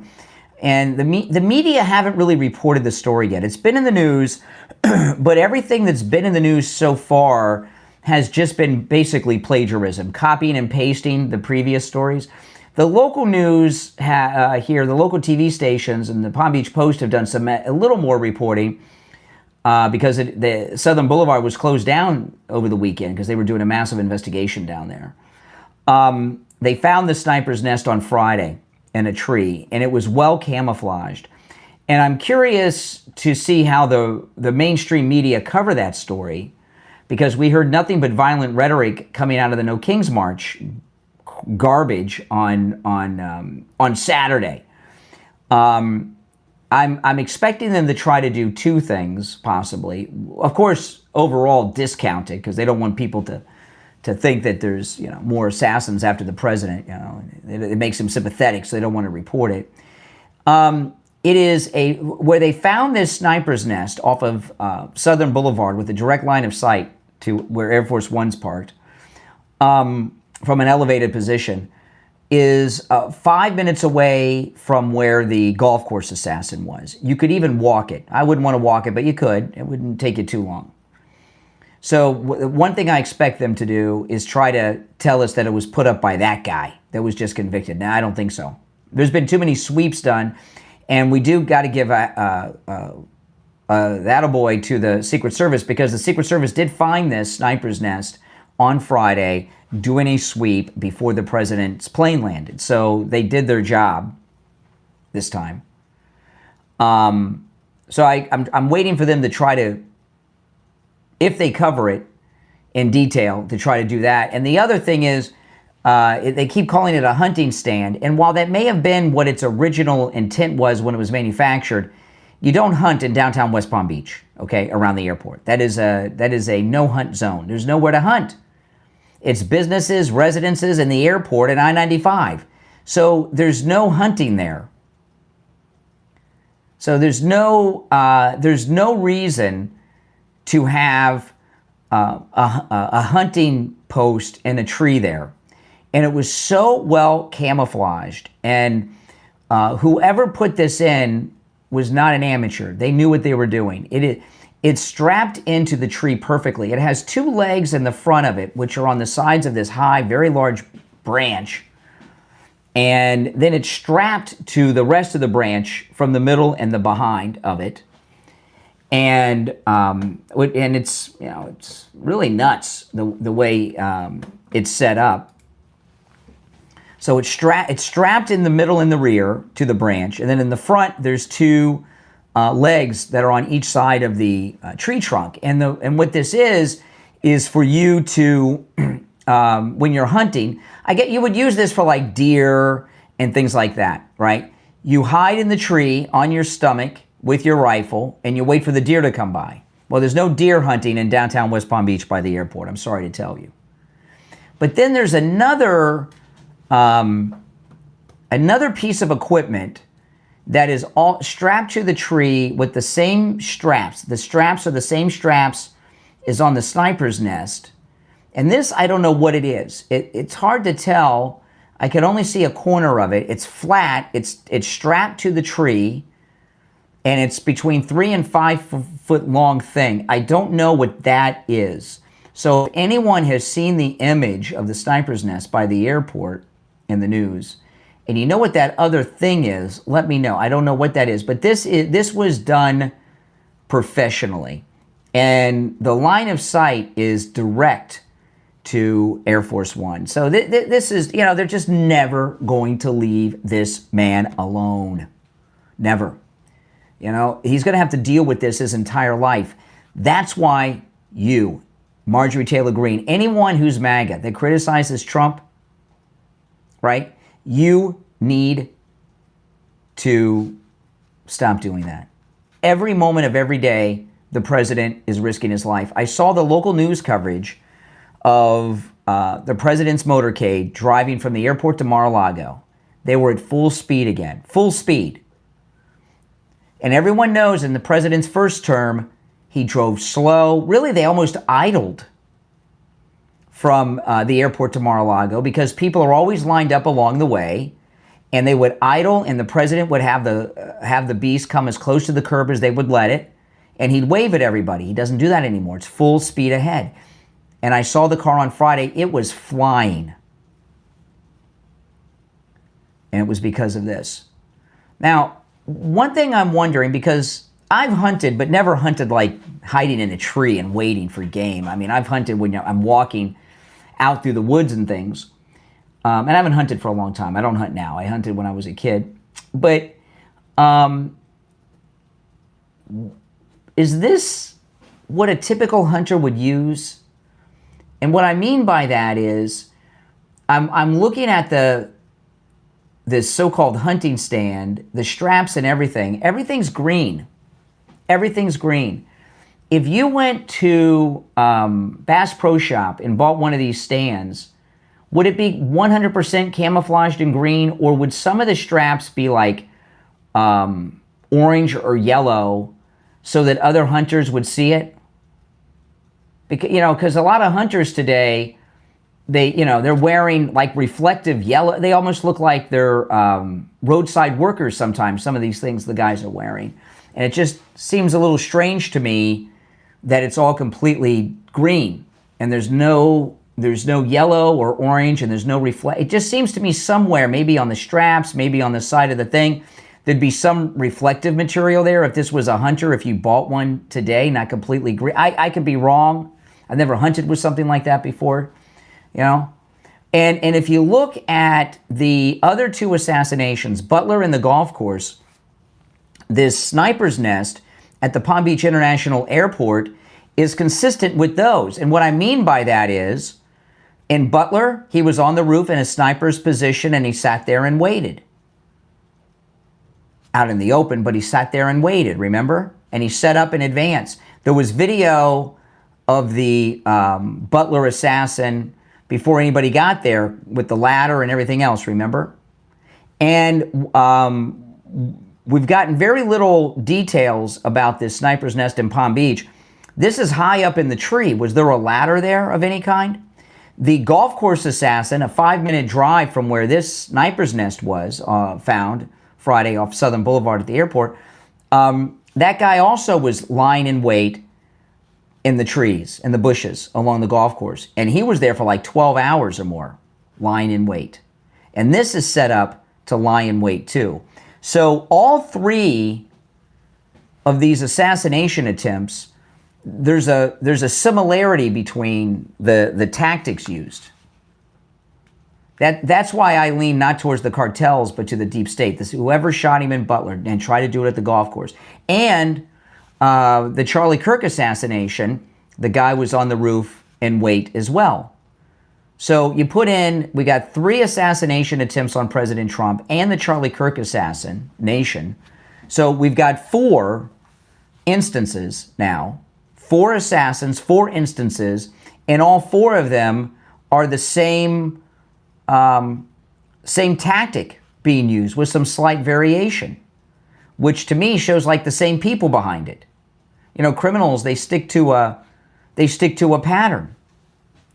You know, I'm just really bothered by it. I'm sorry, guys. It really bugs me that we have the entire White House press corps at Mar-a-Lago. They had to know what was going on over the weekend. The road was shut down. They're here, and none of them reported on it.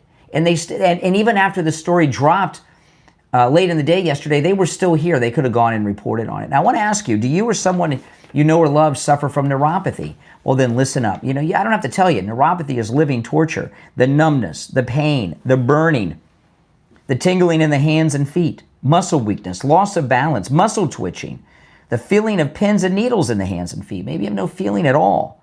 These are neuropathy symptoms, and they make life unbearable. But there's help at Lighthouse Medical Center in Pompano. Lighthouse Medical in Pompano, they have a treatment for neuropathy. They have a treatment for neuropathy that works, and they have a treatment for neuropathy that lasts. I know that for a fact because I've seen it in Steve Kane. He saw relief after his first treatment. That was over 3 years ago. They rid him after just a couple of treatments of all his neuropathy symptoms, and over 3 years later, his neuropathy has not returned. It's absolutely amazing. Call Lighthouse Medical and schedule your no-charge consultation. And remember, Lighthouse Medical can help you no matter where you are located in the United States. And the consultation's free if you mention you heard about them on the Steve Kane Show. 754-222-6642. 754-222-6642. That's 754-222-6642. And online, lighthousemedicalcenter.com. My name is Brian. It's the Steve Kane Show. We'll be back after this.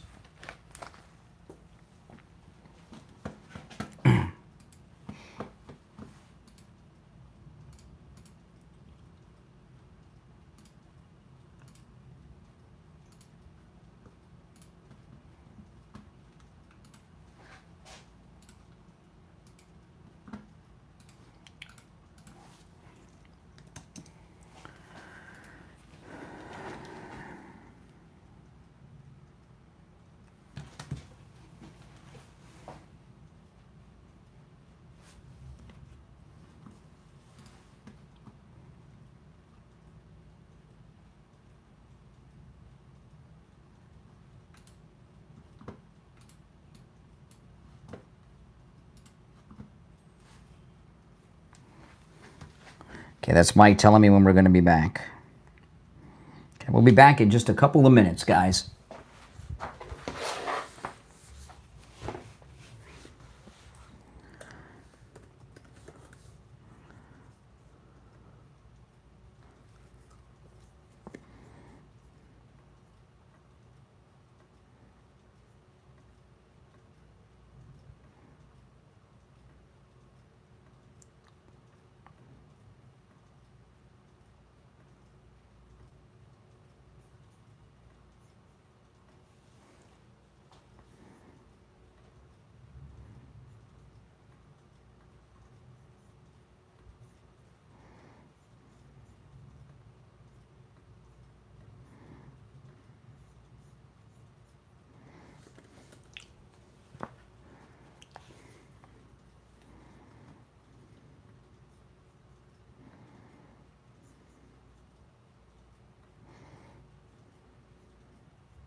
1 minute. We'll be back, guys.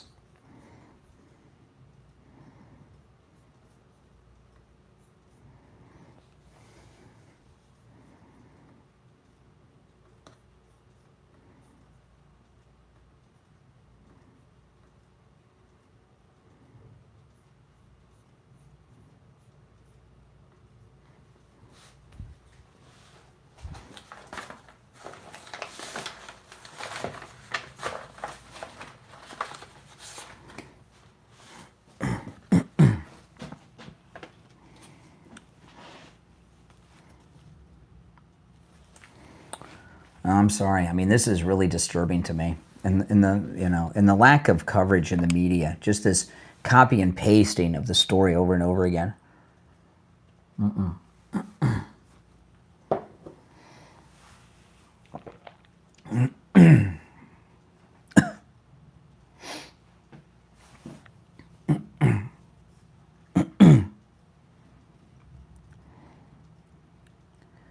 Welcome back, everyone. I'm Brian Craig. You're listening to The Steve Kane Show, Florida's longest running radio show on the radio since 1977, celebrating 49 years on the radio. Our number is toll-free, 1-888-465-2631. It's a toll-free call no matter where you are tuned in. Okay, yeah, so if you have any thoughts on this assassination attempt here in South Florida again, on the president, your calls are welcome. There's a lot of other things have happened over the weekend that I do want to cover. I saw a story online this morning. This is a great one. Deportations are up big time in Mexico. Listen to this. This is amazing.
So this is amazing. So we've got a mass deportation of illegals, not just in this country, but of Mexico. This is unheard of stuff. All right, let's take some of your calls. 1-888-465-20. You can file this under the stories the media will not cover. You're on the air. What's your name? Where are you calling from? I'm Ryan calling from Washougal. From where? Washougal, Washington. Washington State. Okay. Michael from Washington. What's on your mind? It's Ryan. Ryan. Okay. I'm Brian. You're Ryan. Okay. I guess that makes it easy. Okay. What's on your mind? You called wait, me. hang on. I'm going to turn yours off. Yeah. All right, there we go. I just had a question, not with the assassination thing, the attempt that you were talking about, which I just heard of from you, and not like Charlie, but like we're the side of like, you know, hardworking, blue collared. We're not protesting, because we're not like paid to, you know, like they have like all of it figured out and like situated and well organized. But we actually have lives and have to like organize, like take care of ourselves financially, because the government typically doesn't. Yeah. And I just like, you know, you give them an inch, they take a mile, as far as like, okay, gay marriage, okay, this, okay, LGBT, but now you have to do our pronouns, now you have to do this, and it's just like, it doesn't stop.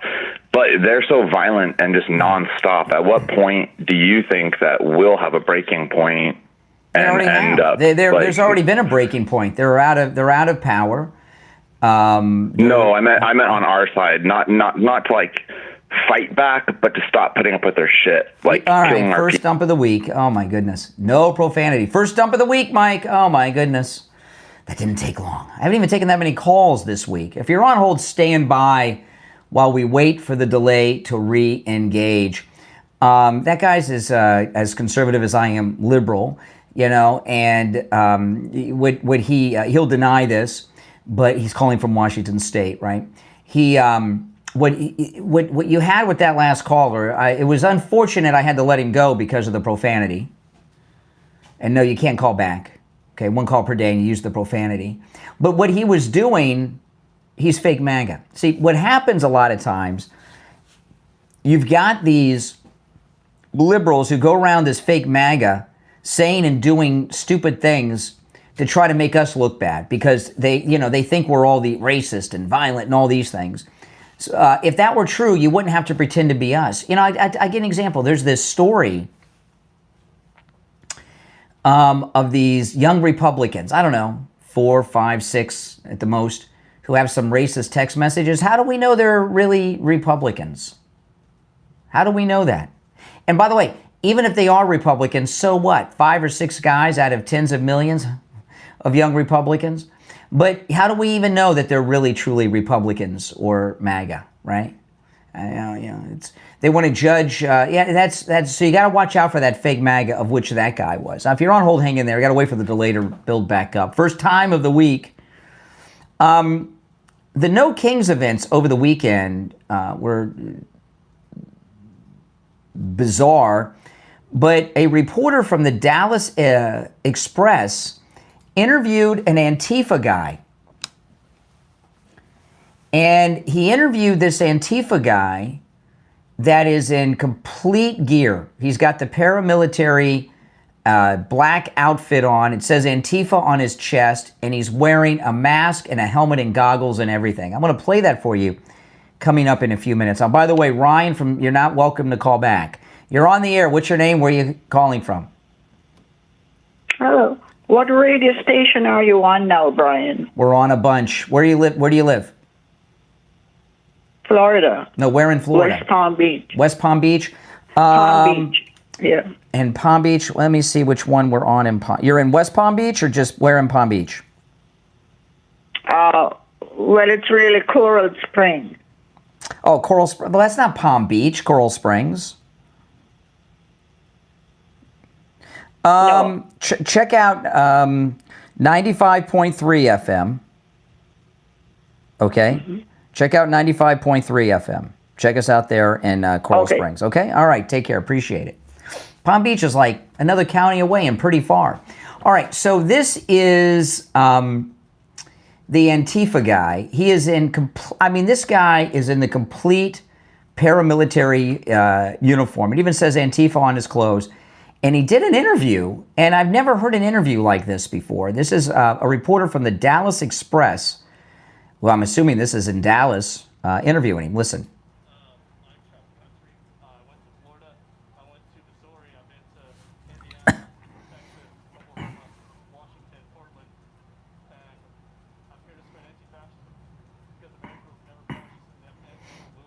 Now, notice this guy, he's been all over the country for Antifa. Florida, Missouri, Indiana, Texas, Oklahoma, Washington, and Portland. That's 7 cities.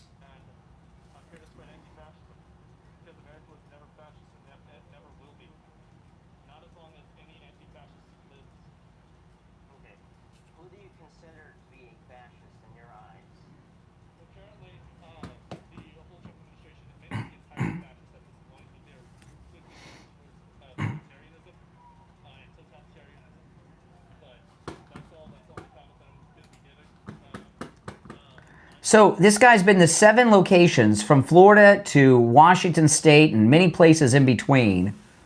Who's paying for this? Not him.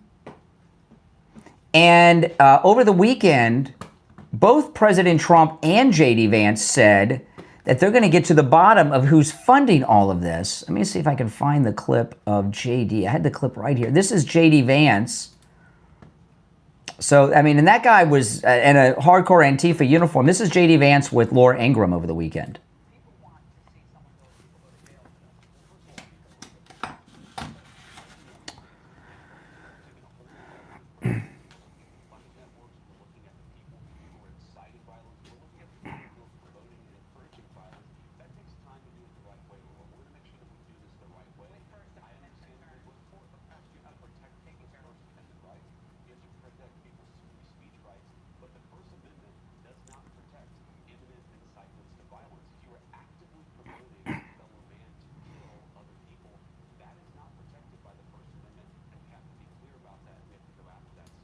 Okay, so he's talking about Antifa there. So they are actively investigating the funding of Antifa.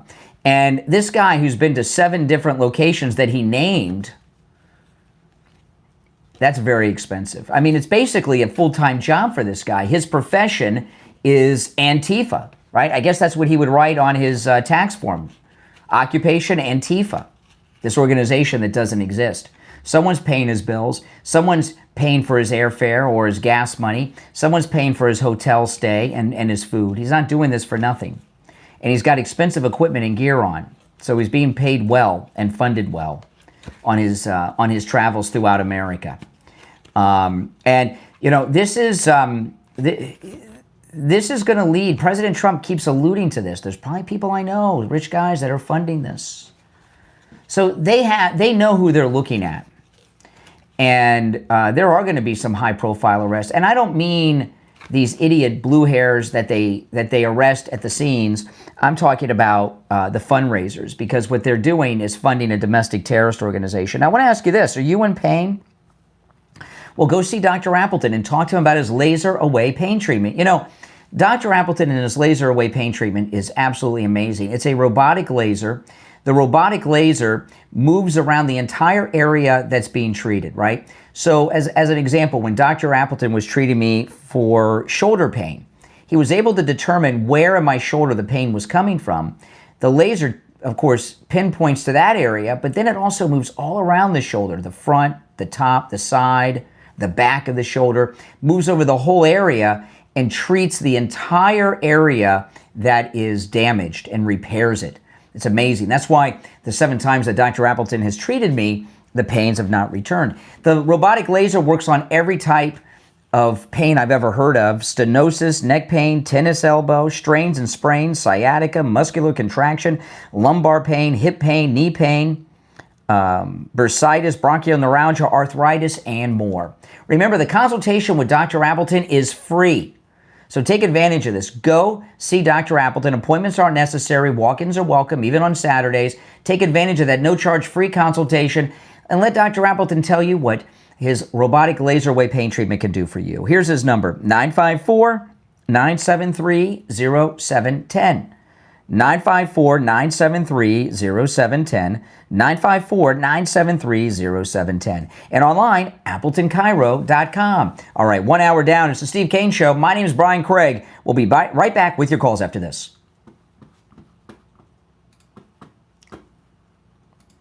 Okay.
Okay, we'll be back in about 90 seconds, guys. Welcome. If you're on hold, hang in there. If you want to call in, the toll-free number is pinned in the live chat.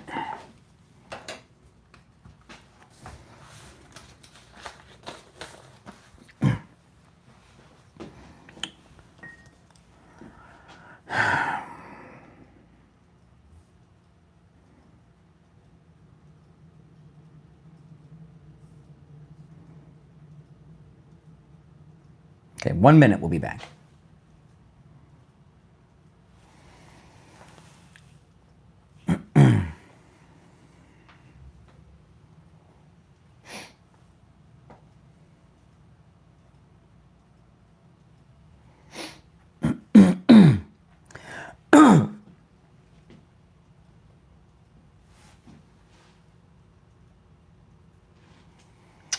All right, 30 seconds.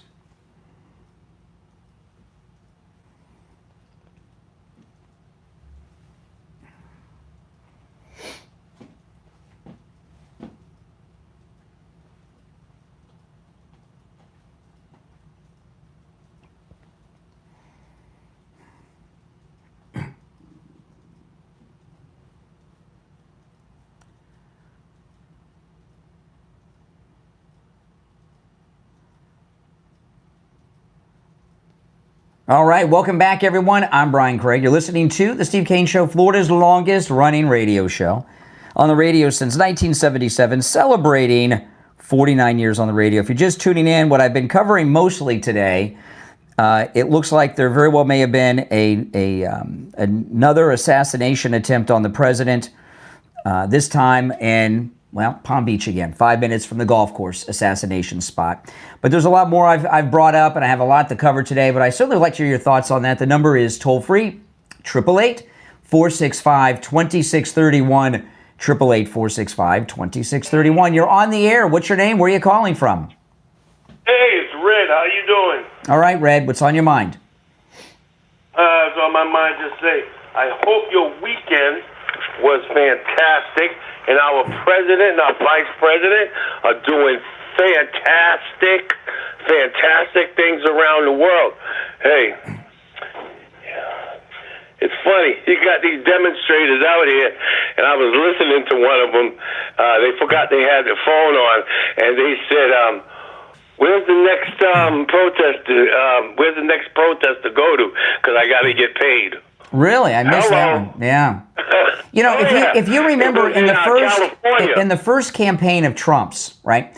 You would hear people like on The View saying, "All these people at the rallies are paid to be there," which is absurd. I mean, I've never been paid to be at a Trump rally. And the reason they said that is that's what they do to get people to show up at their events. So they just assume that Trump was doing the same. Exactly. All that Constitution and all this, and they're fighting for this. They're looking for a paycheck. And the funniest thing about it is that, you know, they're young and they don't know better. I don't know. There were. I don't know about that. I was watching these No Kings. There were a lot. There were like 80-year-olds, 70-year-old, a lot of old people at them. Oh yeah, they got to get $40 here, $20 here, a stipend here, and a stipend here. You Exactly. know what I mean? That's right. Hey, you know, so, you know, our side, we're winning. That's with right. This government, and that's, you know. It's all a Democrat now, thing. have you heard me covering the story of this assassination attempt on the president over the weekend? No, I didn't. Have you been listening to the show? Have you been listening to the show? Oh, just during the week every now and then. But the weekends, for me, you know, it's my time. It's the week. It's the week now. Okay, I've been talking about it for two. All right, I appreciate the call, Red. I like your response. You're on the air. What's your name? Where are you calling from? Hey, Brian, it's Sherry from Texas. How you doing? Hey, Sherry. All right. Hey, you know, I was thinking when they found that, the social media fails to say that it's a hunting stand. They were just saying that it was a stand. They've dropped hunting already now? It's a sniper's nest. Yeah, it is. They had to have set that up when he was out of the country this last week. That's what I'm thinking. And how in the world they found that, the Secret Service, had to have been just by walking the perimeter of Mar-a-Lago. Well, this is at the airport. Not at Mar-a-Lago. And okay, I gotcha. This is at the airport. And what I was explaining to people, I've seen them do these sweeps. They're insanely detailed. I've seen them do them when I've been up around there. And so this was put up between whenever they did the last sweep and this one. So when was the last time he flew back to Mar-a-Lago? How long ago was that? I don't know when the last day he was here. He came in briefly not long ago, but it obviously was before the international trips. And yeah. Well, what's happened is we won the election fair and square, and that's something that they've never been able to do, right? Because they've always cheated on every election. Second, he's been reelected twice. And both of those incidents has just pushed every single one of them this over one the edge. here, you know, this is a professional sniper's nest, and I know exactly, you know, people that live in this area, I know exactly where this is, and this is not an area where people go hunting or fire off weapons. It's in one of the busiest areas in Palm Beach, traffic-wise. It's a lot of buildings around, businesses, the airport and such. It's right next to I-95. And what I was explaining to people is the security they have around Air Force One, they have a barricade, they have a wall of school buses. You can't see Air Force One from the ground. You used to be able to. You can't see it now. This is an elevated position across the street. And it's with a direct line of sight to where the president walks out the door of Air Force One. I mean, it's crazy. So I was listening to you live yesterday, you and Kathy, when this incident happened. And the only thing I can think is if they were to build a wall, which is way higher than what the buses are that they have out there right now, to totally isolate. Well, you can't do this. That airport, see the airport there, where it's Palm Beach International Airport, which I usually fly out of Fort Lauderdale. It's just, I don't know, the flights are just more expensive out of there, you know, and I guess because it's Palm Beach. But it's a regular public airport. It's our local airport. And the area where Air Force One parks is where Trump Force One parks.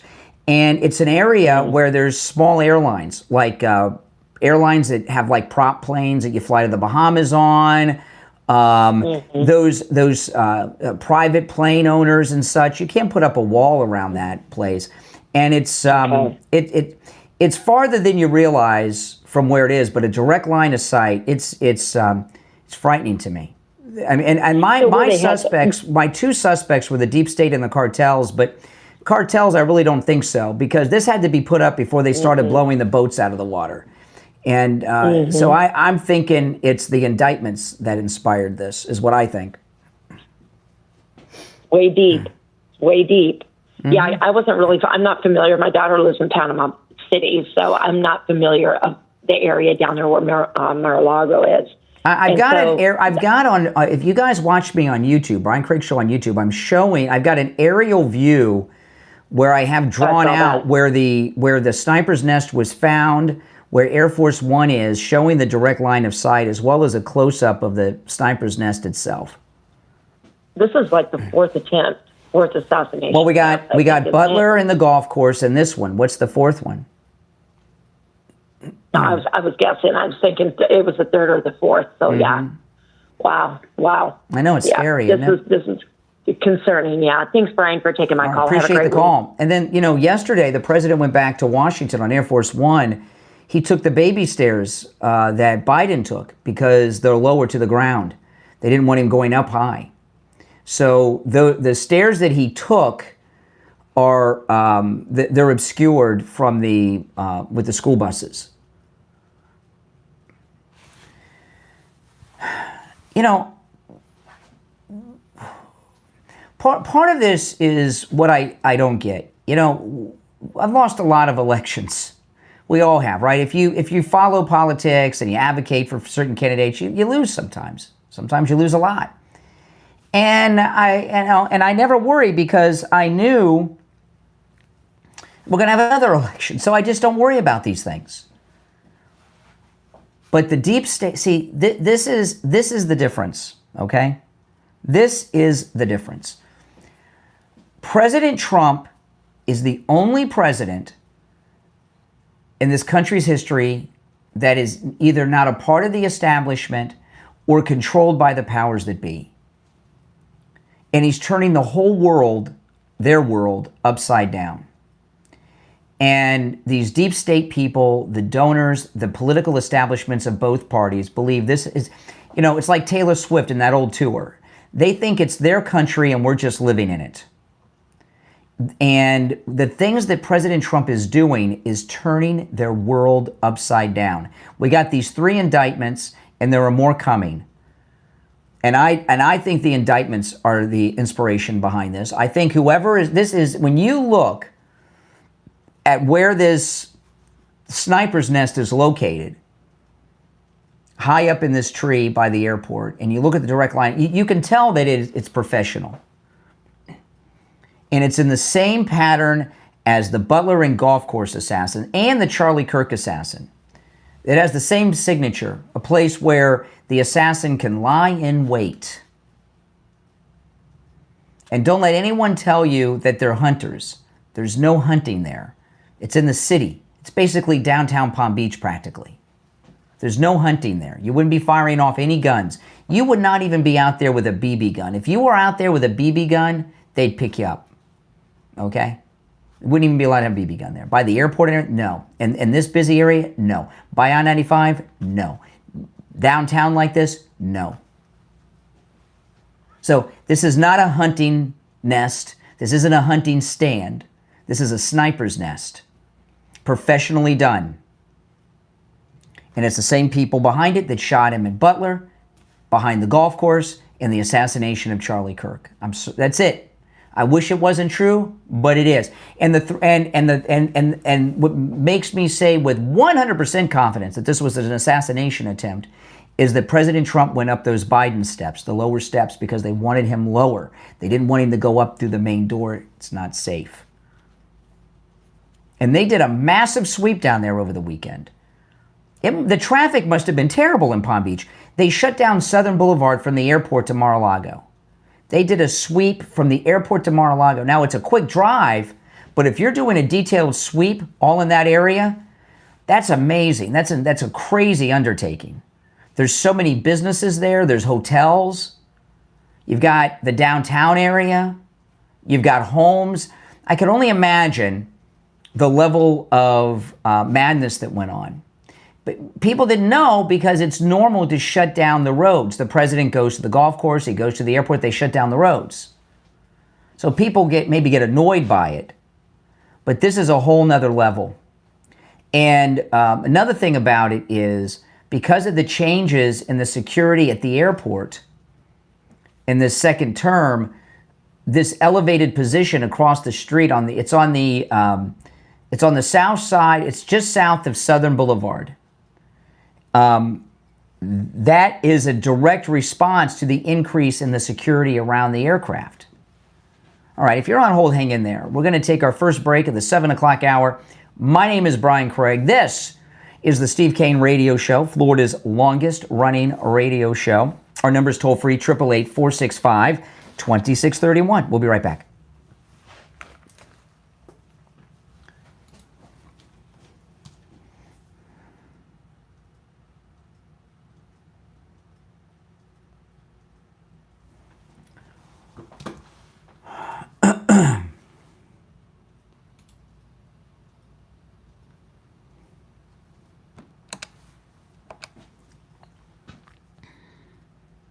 If you're new, make sure you subscribe, guys. And the toll-free number to call in is pinned in the live chat.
If you're on hold, hang in there.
All right, we'll be back in 1 minute.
Welcome back, everyone. I'm Brian. It's the Steve Kane Show. If you're on hold, hang in there.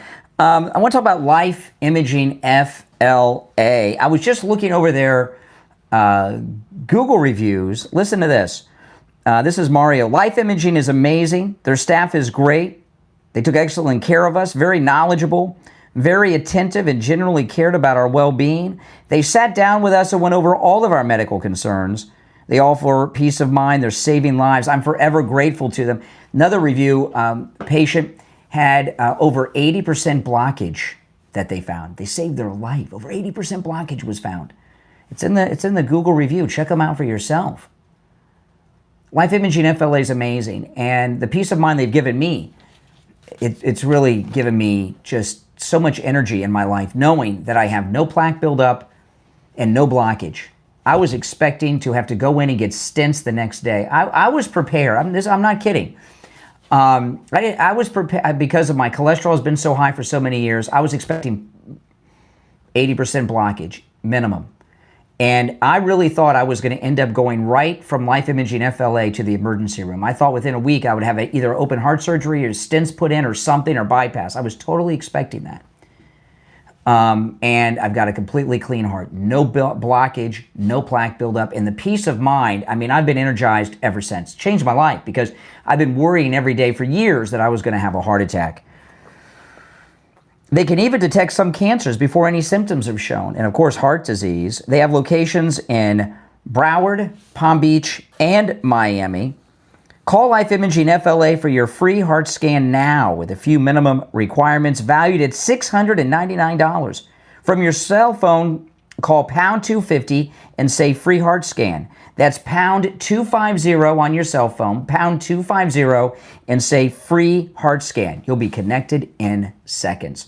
All right, to the phones we go. You're on the air. What's your name? Where are you calling from? Good morning, Conservative Doug. Oh, hey, Doug. Well, it's certainly a good morning that the Secret Service was able to do their job and found this damn thing, because, man, that was definitely, I would agree with you, that's definitely a professional hit job going on, without a doubt. Oh, yeah. You know, I'm expecting that the Secret Service will be looking at all the video cameras to try to find out when this was brought in and who brought it in, and hopefully they'll catch this person. A couple things about it, okay? One, did somebody leak this story out? Why do we know about it?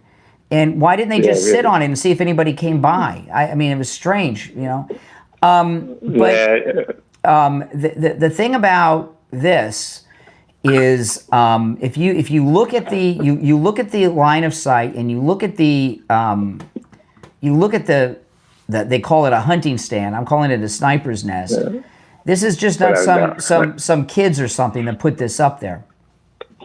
No, it's probably pretty expensive, I would imagine. I have never looked at one, but I would think the way it looks, it's pretty and not too cheap to buy and professional, especially when it's all camouflage like that. And I'd like to see, I tell you, these people in the media, they're not even covering it. You know, I mean, most of you are learning about it from me, and that are hearing it. And those of you that have heard it, the entire White House press corps was here all weekend. They knew about it, right? And they didn't go out and do any stories on it. They didn't go and show the area. They didn't show the sniper's nest. They've done nothing. Yeah, once it's out, you would think that everybody would be talking about it, but man, you're right. They just don't want to talk about it. All I heard was that on Fox was that the news on the internet was that it was for security, so they have to go on the low steps. But that's it. Nothing else. I mean, this is a tremendous story. No, that's a multi-person job to get that thing up. Yeah. Oh yeah. I would say so. I think there's something serious that they're gonna have to find out what's going on there. And luckily, they did a good job, because they could have had another attempted assassination. I consider it. I do consider it an attempted assassination. And don't let anyone tell you that there's some deer hunt. You don't hunt on Southern Boulevard at the airport. It's the city. That's for sure. Right there, right off of 95. I mean, what somebody say? Oh, I was just using it for bird watching. Come on. No, that's not bird watching. I mean, without a doubt, it's somebody with nasty ideas to do something to try to hurt the president. Yeah. And I would say, not only should President Trump have to be extra careful, the rest of his family has to be extra careful, because these people out there with this no king nonsense, stupidity, are making too many people say, "Oh yeah, we got to stop the President Trump." And his family, and just if they can't get President Trump, they'll maybe try his family. So everybody's got to be extra careful. Well, we know that they consider it a credible threat because they had Trump use those Biden steps, the lower steps, because they wanted him lower to the ground. They didn't want him to go up the main door high up. Yeah, and like President Kennedy was told right before he went to Dallas, he said that if they want you, they'll get you. Well, so the thing about this is it fits the pattern of the guy in Butler lied in wait, right? The guy in the golf course lied in wait in the bushes, camouflage for about 12 hours. The Charlie Kirk assassin lied in wait. These are all snipers, and this is the same. This fits the same pattern. All the same signature, each one of them. We still haven't found out if anybody paid this jerk who was here from wherever he was. They tried to show them we caught him. Mm-hmm. Now, did somebody pay him? They said it was. I don't remember if it was the FBI statement or the Secret Service spokesperson said yesterday that the FBI is looking through the cell phone pings off the tower. Well, there's got to be 1 million people that drive by that tower every day pinging, so they must have some timeline information if they're looking at the cell phone, because it would be 1 million numbers a day going by there. It's the airport. Yeah, especially at the airport. And 95. Many people, everybody comes in with their plane, they get right up. I'm here, so there's a million calls going on over there. But I'm hoping that they can focus in on that area. Perhaps maybe there's the cell phone towers. All right, maybe. Listen, I got to run, Doug, but I appreciate the call. Okay. All right, you take care. It's just sick. These are just sick people. And I want to tell you about Friendly Tire in Margate. I've been telling you guys because this is the, Steve's wife's out of town. When she gets back from vacation, no, she's out of town visiting one of their children out of town. I'm going to have a new commercial running for Friendly Tire with Steve's wife, Lori. She was at the dealer a couple weeks ago getting her tune-up on her car, and she needed new tires. They gave her a quote. She called me. She said, "Do you think Friendly Tire's less money?" I said, "Absolutely." Steve's wife got 4 brand new tires at Friendly Tire in Margate. 4 brand new tires out the door and on the road for hundreds of dollars less than the dealer wanted for 2. That's it. Give him a call. Friendly Mike will give you a quote right over the phone. He has thousands of good used tires in stock at great prices too. But you can see the new tire prices are so affordable. 954-977-9445. 954-977-9445. That's 954-977-9445 for Friendly Tire in Margate. We'll be right back.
Right.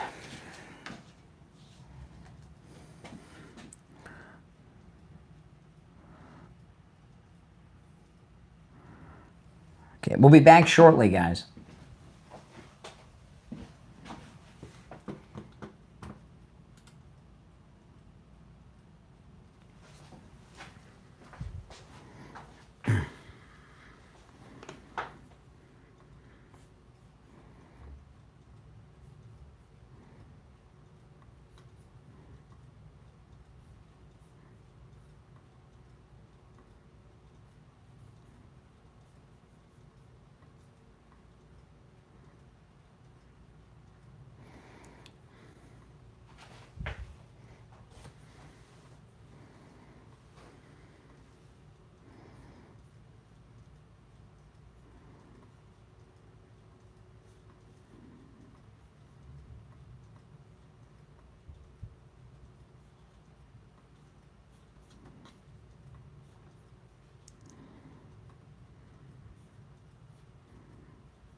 Okay.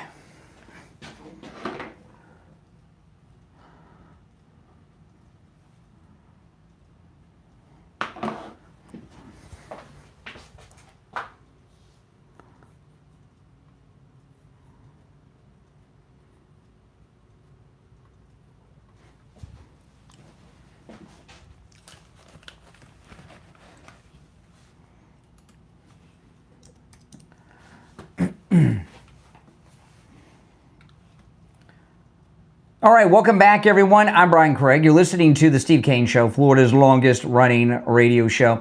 You're welcome to call in about anything I brought up so far today. But there's something I want to touch on because, you know, these leftists, they keep dropping things down that are just lies and everything else. And they're talking about this $20 billion. They keep saying, oh, Trump gave $20 billion to Argentina. Why did he give $20 billion? America first. Why is he giving $20 billion? He didn't give $1 to Argentina, okay? Now, before I tell you what's going on, there's an article that I just posted to my X, Brian Craig Show on X, and I picked there's a lot of articles on this, but I picked an article from a liberal publication so that the liberals who read it can't discount it, PBS. And PBS is pissed off at Trump. He's cutting all their funding. He hasn't given them anything. He hasn't given them $1. He hasn't given them $40 billion. He hasn't given them $20 billion. I'll tell you what's going on here, and you can read the story from Trump-hating PBS. That'll explain the whole thing to you that I'm saying. But I want to find a liberal say the same thing because it's the truth and it's the story. Argentina wants $40 billion. So the president of Argentina, who was at the Charlie Kirk Memorial last week at the White House, is trying to secure $20 billion in loans from private financial institutions. Okay? That's one. They're trying to find private institutions that will give them a $20 billion loan. The $20 billion from Trump hasn't given them anything. And he's not giving them anything. He made a deal that has not happened yet, and it's conditional. The United States is going to do a currency exchange. They're going to President Trump, with a condition, which I'll tell you. President Trump is exchanging $20 billion in U.S. dollars, $20 billion in U.S. dollars in exchange for $20 billion worth of Argentinian pesos. And that is to prop up the currency value in Argentina. It's not a gift, and they haven't given him one penny yet. Okay? So it's not $40 billion, it's $20 billion, which is, you know, they've been saying $20 billion. Not true. And the $20 billion is not a gift or even a loan. It's an exchange, $20 billion US dollars for $20 billion exchanged in Argentinian pesos under the condition that Milei's government wins re-election, that his party wins re-election. There's an election going on in Argentina. So his party has to win the election, and then they'll do the currency exchange. If they lose the election, no $20 billion exchange for the Argentinian pesos. Okay? So that's not a gift or a loan. That's a money exchange. I don't know how many Argentinian pesos you get for $20 billion US dollars, but it's got to be a lot. And the other $20 billion, Milei's over here trying to get loans from private financial institutions, not the United States, for the other $20 billion. Everything you've been hearing about that story in the press is not true.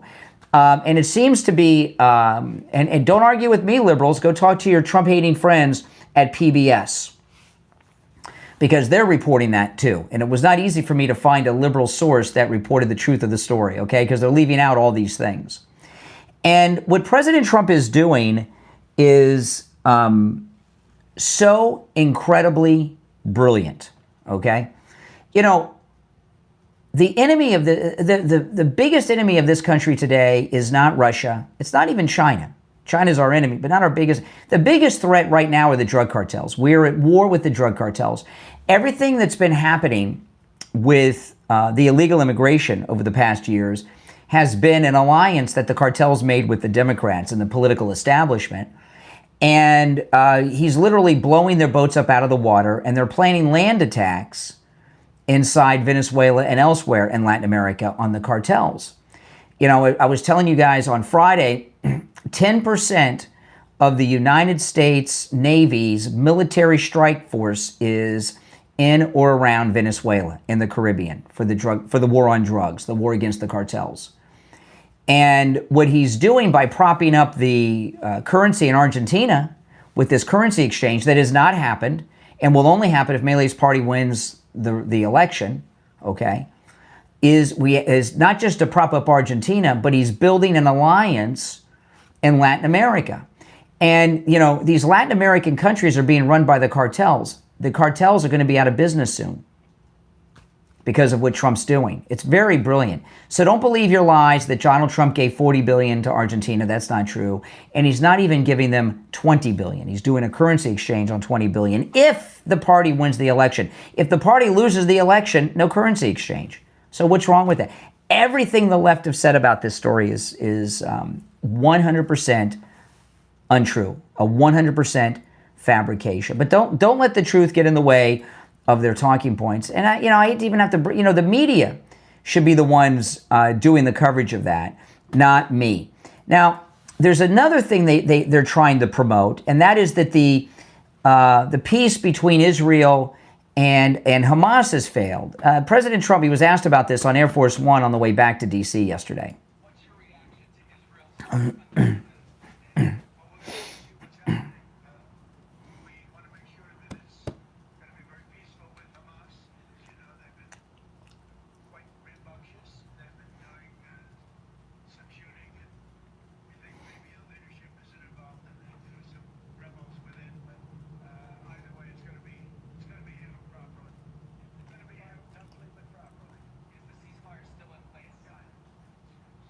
Okay, this is one of the most absurd things you could possibly imagine what they're doing here, right? So you've got a bunch of guys in Gaza that still have weapons. They're pissed off. They hate Jews. They hate everybody. They're pissed off. They just launched the war, but they're still armed, and they're shooting stuff up, and Israel's had to respond. When wars end, they don't just stop fighting, especially when it's not like a nation state you're against. Right? Israel, the Hamas is a terrorist organization. And while they're funded by either Qatar or Iran or whoever funds them, these are still rogue guys out in this is how it happens. I've told you guys, look at Iraq. We defeated Iraq. We had the government, we took over the entire country, and there was an armed insurgency for years over there because they still had weapons and they were using them. Right? This is what happens in all these wars. Same thing happened in Afghanistan. We won the war in Afghanistan. We took it over, and there was still fighting from time to time. This idea that there's some surrender,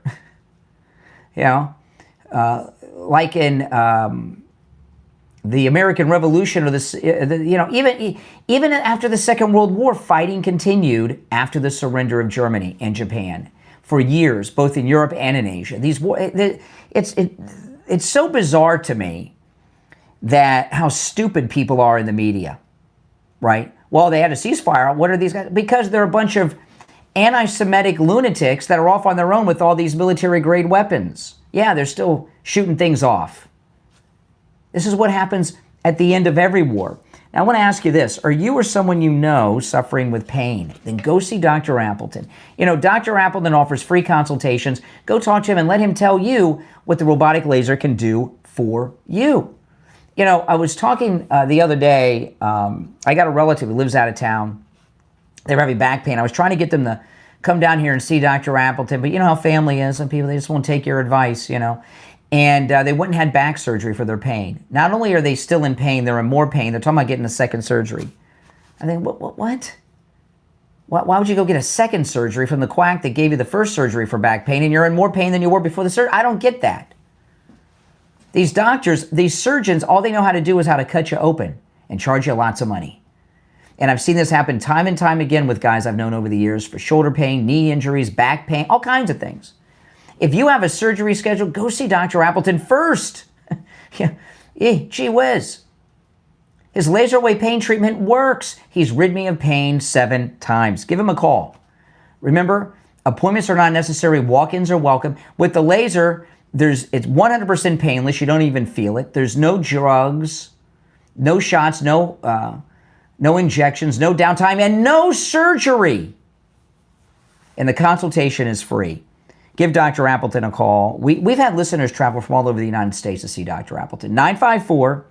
954-973-0710. 954-973-0710. That's 954-973-0710. And online, AppletonCairo.com. If you're on hold, stand by. It's the Steve Kane Show. My name is Brian Craig. We'll take our last break of the hour and be back. All right, right back, guys.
It was a plane watcher.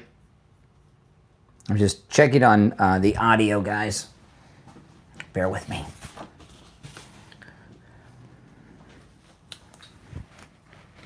If you're on hold, stand by.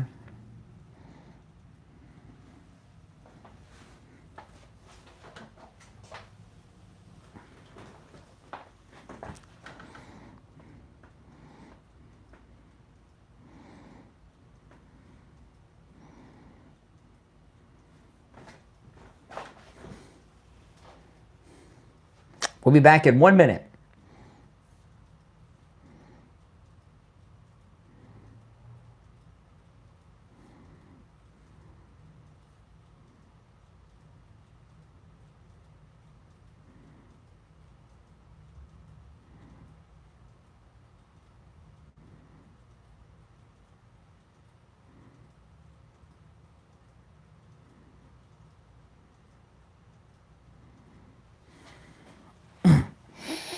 All right. Stand by, guys.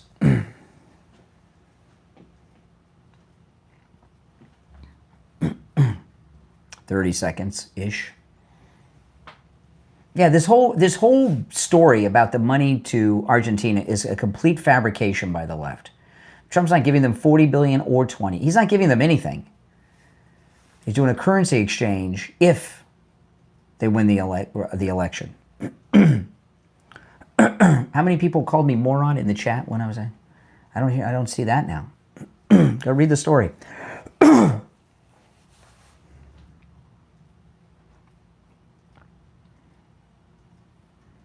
Welcome back, everyone. I'm Brian. It's the Steve Kane Show. Back to our phones. You're on the air. What's your name? Where are you calling from? Yeah, good morning. This is Joanne from Tamarack. Hey, Joanne. Good morning. From the aerial view that you are showing of Air Force One. Yep. On the north side, there's basically nothing, and on the south side is where this sniper thing was, with all kinds of buildings. Yep. Now, Air Force One cannot take off facing the way it's facing. They have to taxi and turn around in order to take off. Why can they not taxi it around and let him get off facing nothing? There's nothing on the other side. Why he has to get off facing all those buildings? This is what happens, okay? You're familiar with that area or not? You're in Tamarack, but you're not on the beach. A little bit. This is what okay. I was explaining earlier. In the first term, you were able to, when Air Force One was here, you were able to go to the airport and go right up to the fence close to Air Force One, see it. Then, in this term, I went there the first time Air Force One was back home with him. I went over there. You can't see it anymore. They have this wall of school buses, the biggest school buses you can see, the ones that have the flat fronts, that's surrounded in a wall. It's not visible. Now, this tree where the sniper's nest is on the south side of Southern Boulevard is an elevated position where you can see over the buses. This is what happens, okay? This sniper's nest is a response to the extra security measures they put in after Butler. And I've been telling you guys that when you can see it yourself. I made a video when I went to see the motorcade. When President Trump travels from the airport to Mar-a-Lago, the beast is traveling at maximum speed. They didn't used to do that. He used to idle all the way there. It would take him like an hour to get from the airport to Mar-a-Lago because they were idling. They just had it basically in drive, And what these bad guys have done is they found a way around the security measures. He's going too fast down Southern Boulevard. They have Air Force One in the stairway blocked with the buses. So they found this place across the street where they could put in this sniper's nest. So when you say, why can't they do this? Why can't you do that? They'll make changes. They already have. But every time they make a change, the guys behind these assassinations, they try to figure out a way to overcome them. Well, what I'm saying is it seems that the FBI, with his security teams, that's a pretty simple thing to do, to let him get out on the other side. It makes no difference. He gets in his motorcade. They should have done that from the beginning. Well, we don't know that they haven't. But, but this is, no doubt in my mind, they think it's an assassination attempt. And I know for two reasons. One, the president used the short stairs to get on Air Force One when he went home yesterday. And he didn't want to go up those Biden stairs, but they made him. And the car driving so fast all the time. The first time I saw it, he had a fundraiser. No. Even on this Friday, it was going full speed on Friday down Southern Boulevard when he was going to Mar-a-Lago. Full speed, I saw it. Because it's going so fast, they can't position someone along the route. That's the only place he's stationary. This is a professional assassination attempt, very professional. Well, also, like you said, it's very odd because I have no law enforcement abilities whatsoever. But my first thought was, why are they not staking out this place? Put some soldiers in camo, some trail cameras, and watch this area. See if somebody shows up. I don't understand. My guess, I agree with you. You're asking, why do we know about it? Yeah. It seems somebody leaked it out, and I believe that it was the deep state that did all this, okay? I think the people that shot him in Butler, tried to do it at the golf course, and the Charlie Kirk assassins are the people behind this. That's my guess, okay? Yeah, that's been going on for years with Kennedy. Yeah, exactly. So someone, maybe one of the assassins or someone on the team leaked it out to let everybody know after it got discovered. That's what I would. I want to see that plane. I want to see him get off on the other side from now on. Okay, all right. Appreciate the call. If you're on hold, hang in there. I mean, this is serious business. And I mean, don't let anybody tell you it's a hunting. This is not a hunt. You don't hunt in downtown West Palm Beach on Southern Boulevard, guys. You don't hunt. The only thing they hunt for is speeders down that track, the sheriff's office with their radar guns. That's about it. They hunt for speeders. This is not a place for deer hunting or bird hunting or any place with guns. And so far as the security presence, they have the sidewalks from the airport to Mar-a-Lago with metal barricades all the time now. They didn't have barricades before.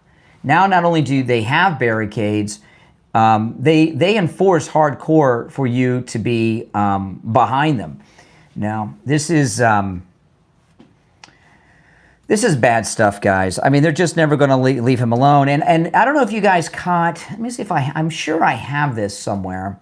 Maybe I'll play it after the break. I saw. I'll look for this to play after the break. But Eric Trump was talking about the assassinations over the weekend on CNN when he was promoting his book. And I know I've got it somewhere, but I don't have it queued up. I will. If I can find it right now, I'll play it. But it looks like I'm gonna have to play it over the weekend. But Eric looked very upset. And here it is. I found it. Okay, hold on. Okay, this is Eric Trump on with Smirkanish over the weekend.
Yes, Smirkanish. Of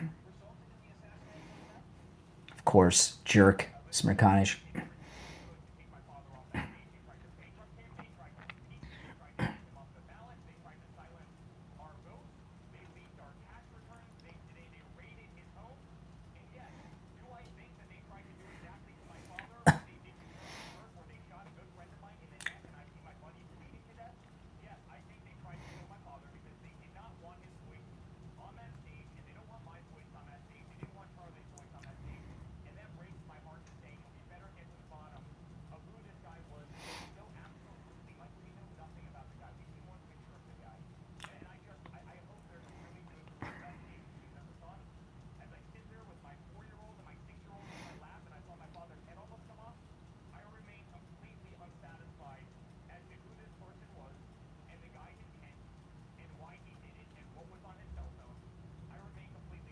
Okay, so when this is over the weekend, and this was before we knew about this sniper's nest at the airport here in Palm Beach.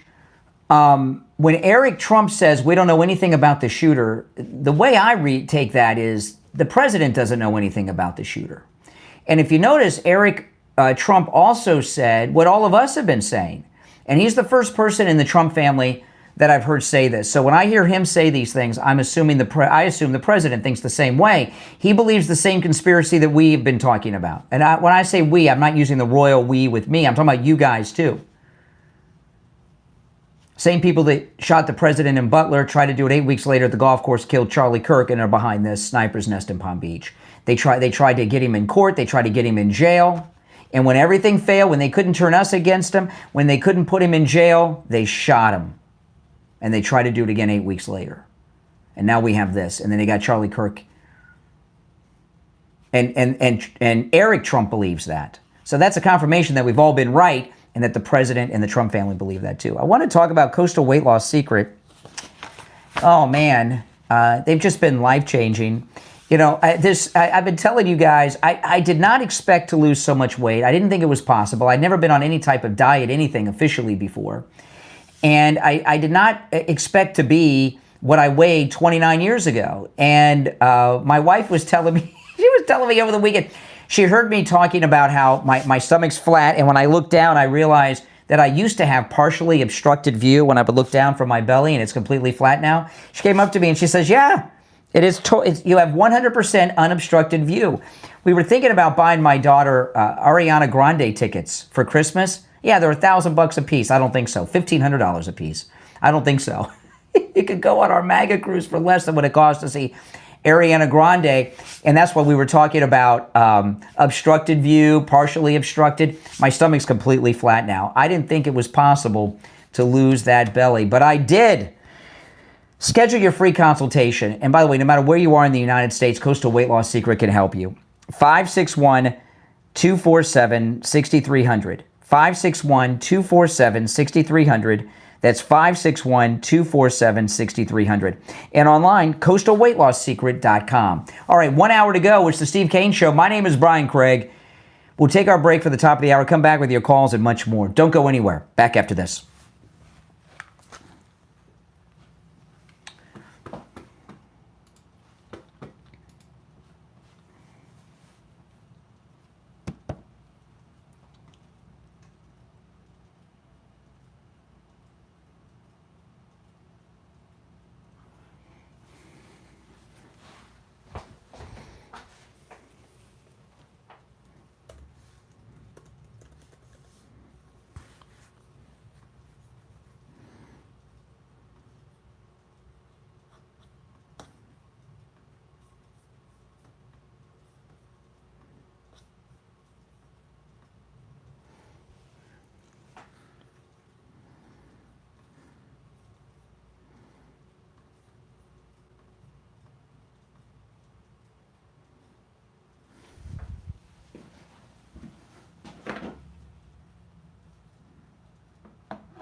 So here's another picture of the, see, this is what I'm wondering. This is a picture of the sniper's nest in the tree, right? And then there's this thing over here.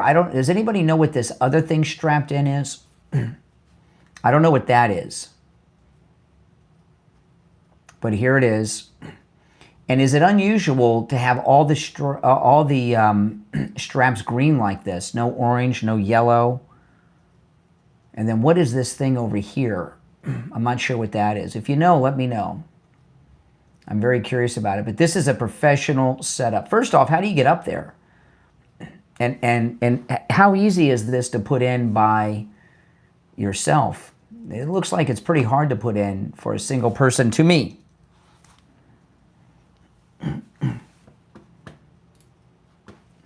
Oh, yeah. Hold on. There's a story I got to pull up.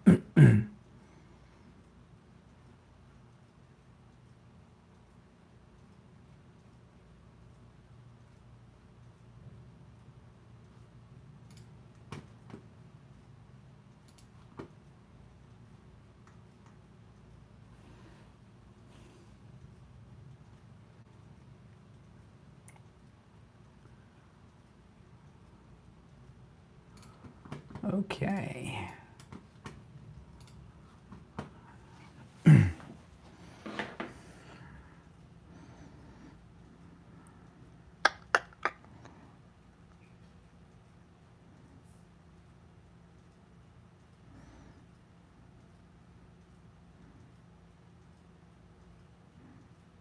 Okay, we will be back in less than a minute. Oh, this next story, this is a big one. This is a big one.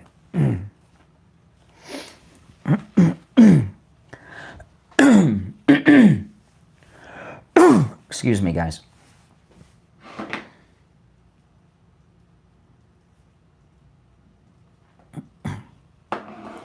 25 seconds.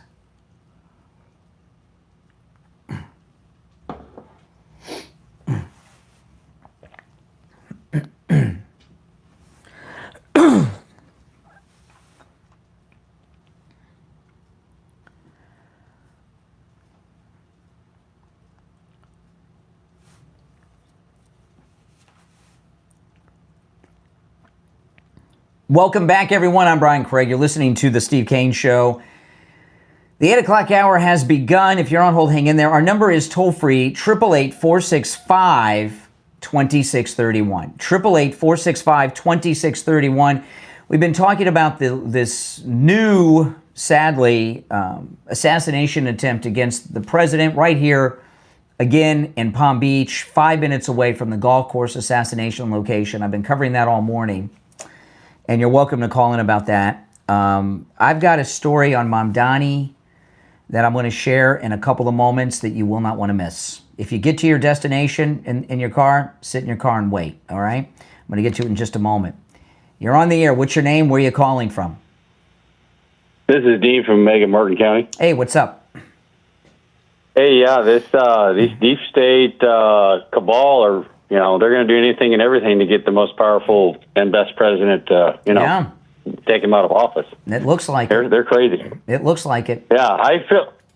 One thing I'm worried about for the whole Trump organization is if that moron dummy gets elected, he's going to go after all of Trump's businesses again. You know what I mean? He's just a terrorist. That's his upbringing. So, what do you think of that? About what? That he's going to go after his business? Yeah, I would imagine so. Yeah, absolutely. He's friends with Letitia. I guess the good news is we still have at least 2 more years or 2.5, 3 years here where Trump is still the most powerful man in the world. He can, I guess, fight a mayor off, I would hope. Yeah, that won't be a problem. Hey, appreciate the call. Take care. All right. You're on the air. What's your name? Where are you calling from? Good morning, Brian. It's JJ from Mass. Hey, JJ. I was just strolling through YouTube the other day, and I saw your channel came up, and it just said must watch. I think is what it said. Yeah. Oh yeah. Last night's video. Yeah. Yesterday I saw that, and I was like, holy.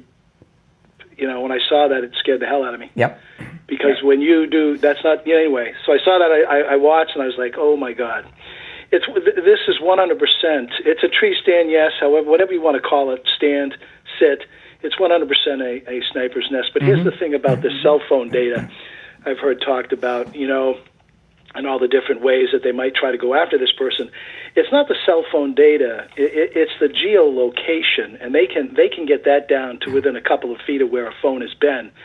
So if they have that, okay, if they have that data, and if they do have that, they have this guy under surveillance, and it was a release of information to see the cockroaches scatter, okay, and then listen for the chatter to see where it goes. That's just one theory, but they may not have the guy. And Brian, you mean they can get the cell phone data tower, they can get the data from a cell phone tower and determine where that phone was to a couple of feet in an open lot like that?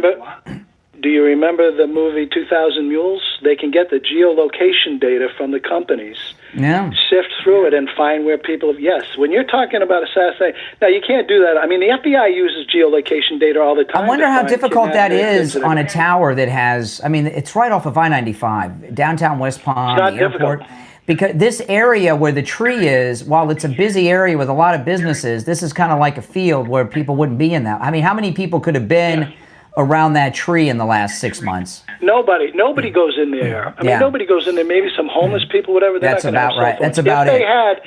If they, I mean, I know that area very well. Yeah, me too. If they, if they did get the geolocation data, it's not really they use the tower, but they use all kinds of different information. They can find out the elevation a person was at.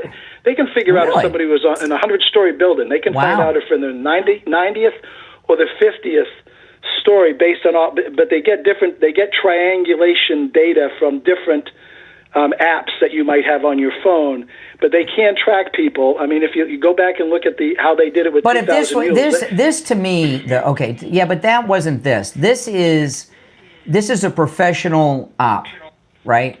And so, or was it another patsy like they had in Butler and? I don't think it's professional, Brian. I'll tell you why I don't think it's professional. Because a tree stand, I mean, I look at that tree stand. It looks like a couple of, I mean, with all the ropes hanging here, there, and everywhere, it looks like the 6th grade boys class went out to have a playtime. It's pretty high up in that tree. I mean, how many people would it take, especially an amateur, to secure that?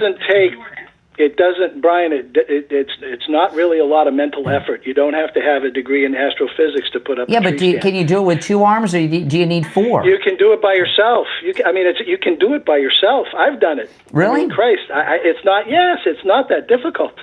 Well, it's really not. But when I see all the ropes hanging all over the place, but here's the thing: regardless of if it's professional or amateur, is irrelevant. The fact that it is there. Well, it's 100%.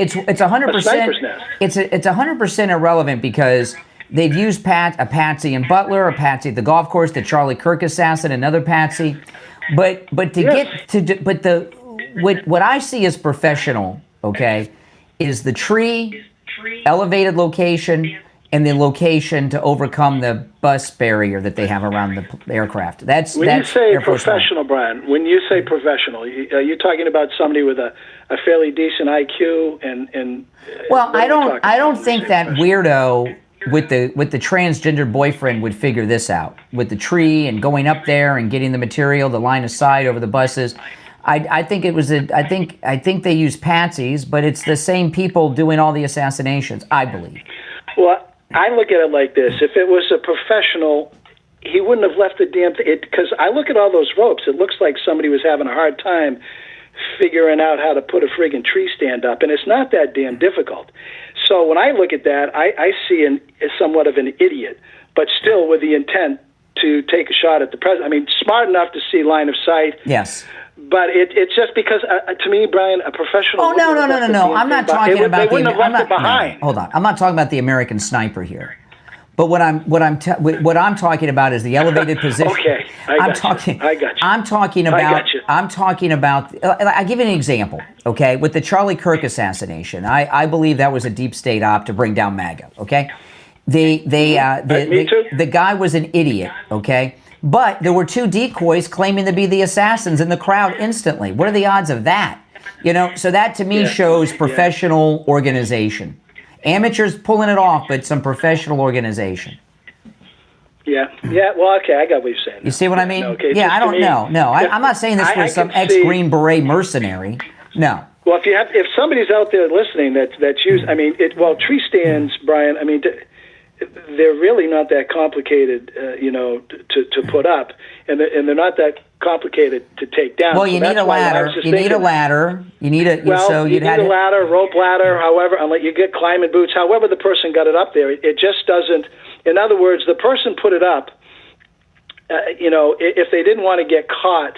If they didn't want anybody to know, they could put it up. They could get the range information with the scope and the sights and all that stuff.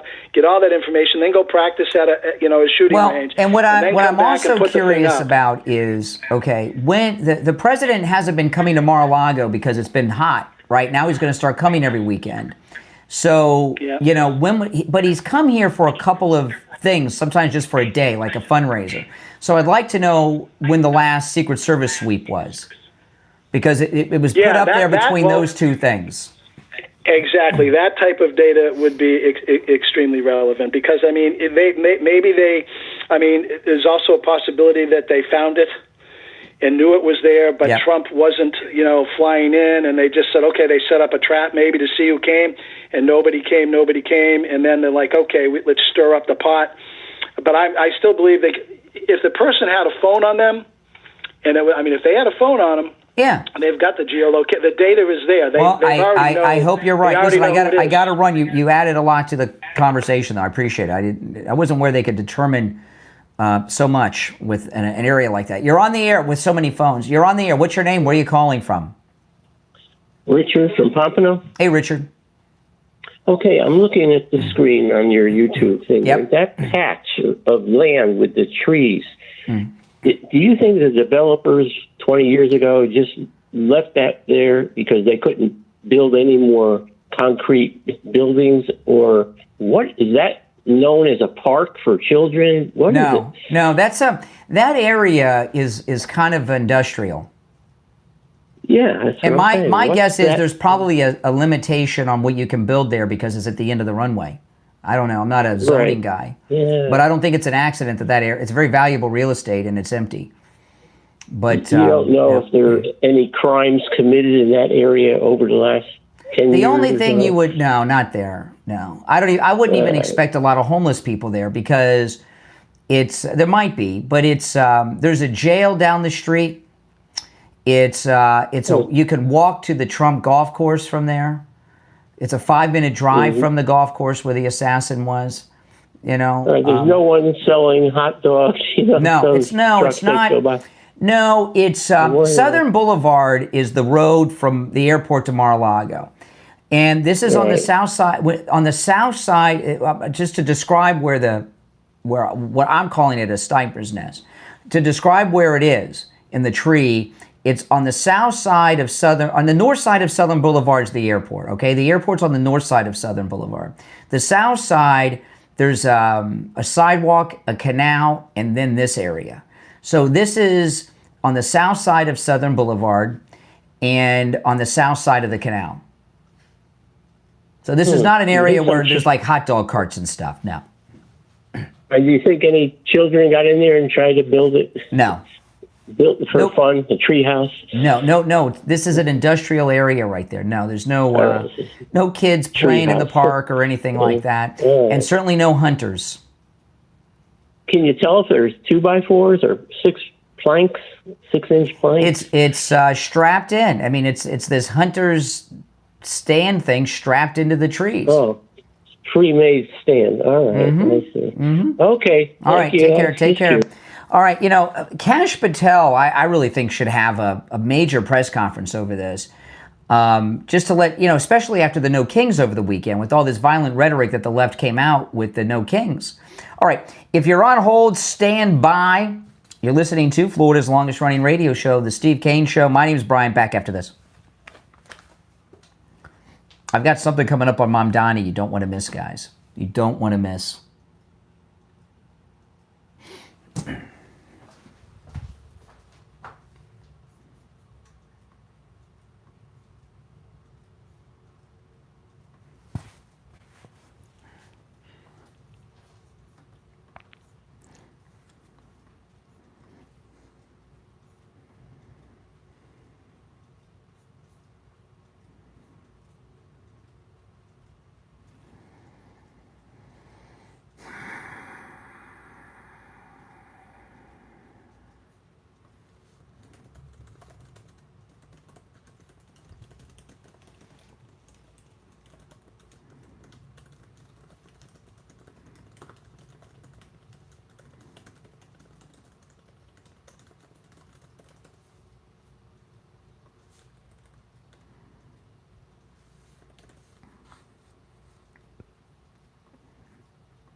If you're on hold, hang in there, guys.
30 seconds. We'll be back. 30 seconds. Give me a yes or no in the chat. Do you think this was an assassination attempt? Yes or no? What do you guys think?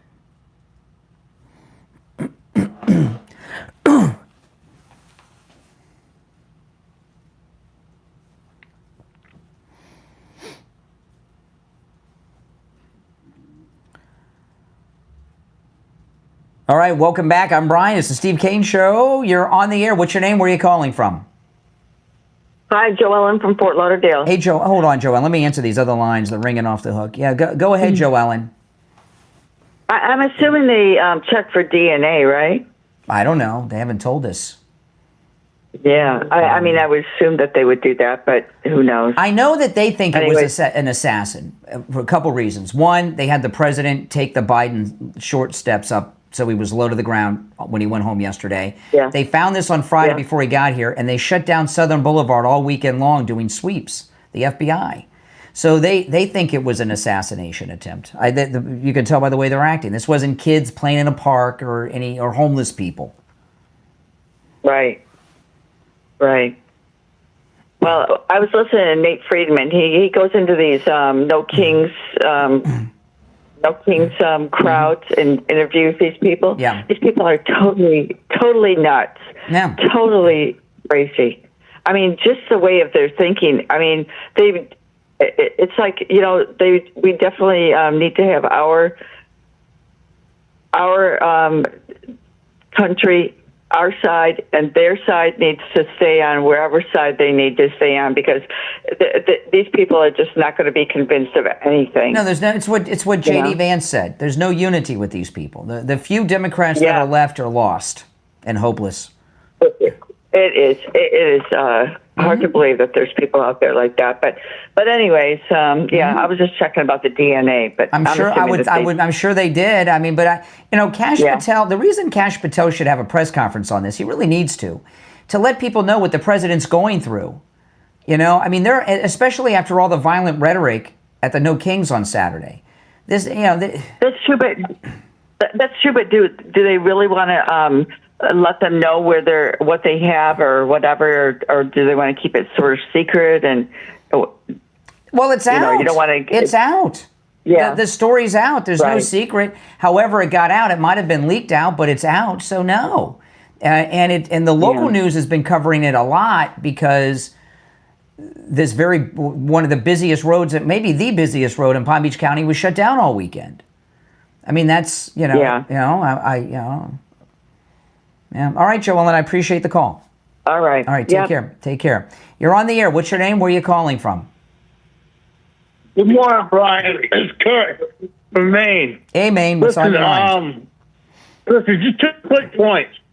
They must be a manufacturing number at that Hunting Blind. Yeah. And secondly, Danny, on Kirk's assassination, the troubling thing to me is the video that shows 3 or 4 men that jump over and are more interested in taking care of a couple things, putting in their pocket, than taking care of Kirk.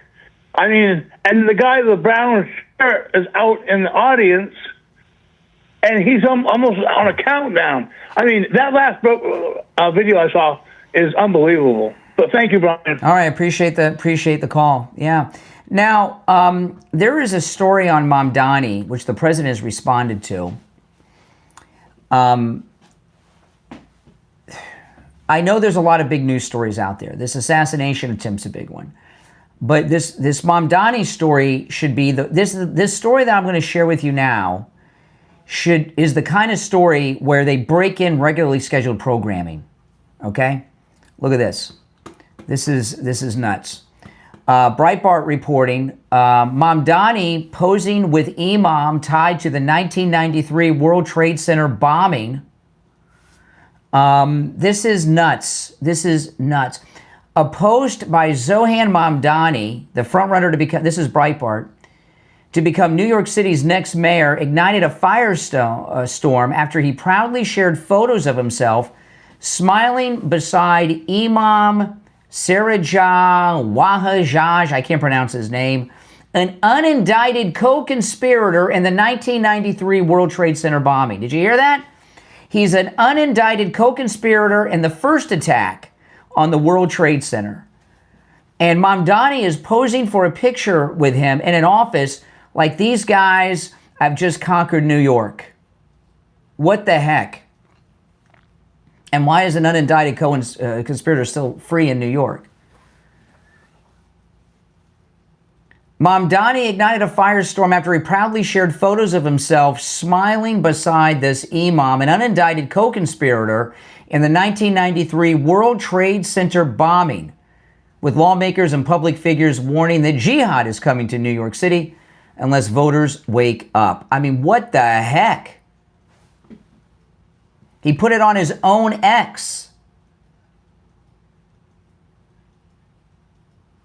J.D. Vance, tweeting on this, I've been reliably informed, this is the Vice President of the United States speaking here, I've been reliably informed that Democrats are opposed to any kind of political violence, so I look forward to them universally condemning Zoran Mamdani for campaigning with an unindicted co-conspirator in a terrorist plot that killed 6 New Yorkers. That's the first attack on the World Trade Center. This is completely insane. And, you know, I told you guys last week, if they connected him to World Trade Center terrorist, he'd still be ahead in the polls. And now we've got the test. Now, the president was asked about this on Air Force One yesterday. This is the president. This is on the way back to D.C. yesterday.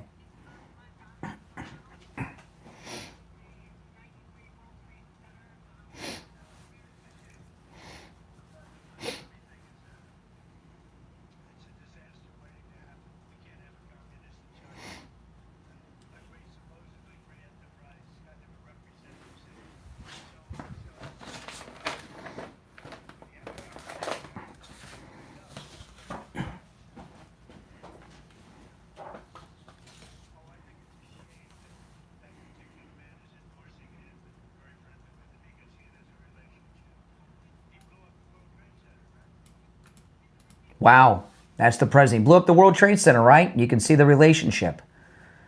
Phew. That's it. I mean, you know, this is the test. And will the media cover it? That's the question. Will the media cover the story? You know, it is hurricane season. It is rainy season. And, of course, that means you need to call Tom Laporta at Laporta Roofing if you have a wet spot on your ceiling. You know, Tom Laporta, he's been with us for many years here on the program. I've met so many of our listeners from all over who have gotten roof repairs and replacements for all different kinds of homes and structures, and they love Tom Laporta. I mean, his roofing staff they're roofers, but they're artisans. I've seen their work, not just on Steve's house. I've gone to a job site of theirs last year, and I was so blown away at how not just the quality of the work, but I've never seen roofing done like this before. They are literally artisans. Tom Laporta covers both the east and west coast of Florida and everywhere in between. He's a good MAGA guy. He'll never sell you a roof you do not need. If you need a simple repair, he'll do it. This number rings directly to Tom Laporta's cell phone. Give him a call, 954-604-4602. You know, Tom Laporta is not just a roofer. He's a contractor. And under Florida law, he's able to deal directly with your insurance company on the cost of the replacement or the repair of your roof. And I got my annual bill from my homeowner's insurance company last week. I opened it up. I've been in a bad mood ever since. It's not cheap. So all of us are paying through the nose for our homeowner's insurance. If you have a roof that is damaged, that needs repaired or replaced, let Tom Laporta deal with your insurance company. Get that roof repaired or replaced.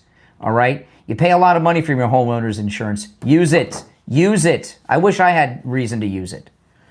Tom Laporta's number, again, and this rings directly to his cell phone. You can call or text 954-604-4602, 954-604-4602. And online, LaportaRoofing.com will be right back.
If you're on hold, stand by. I'm going to get to the calls when we get back, all right?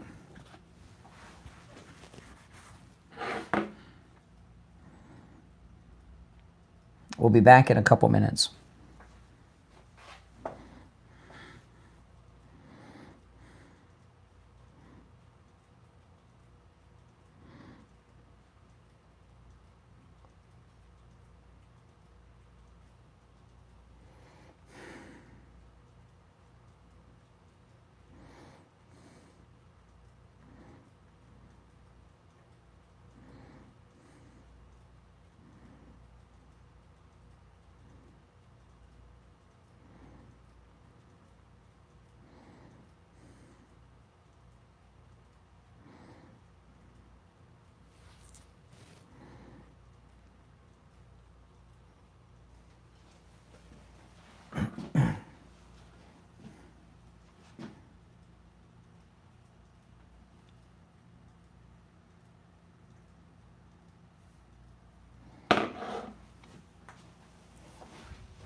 We'll be back in about a minute.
All right, welcome back, everyone. My name is Brian Craig, and this is the Steve Kane Radio Show, where, of course, we're the longest-running radio show, and also where MAGA comes to talk. And there's so much to cover today.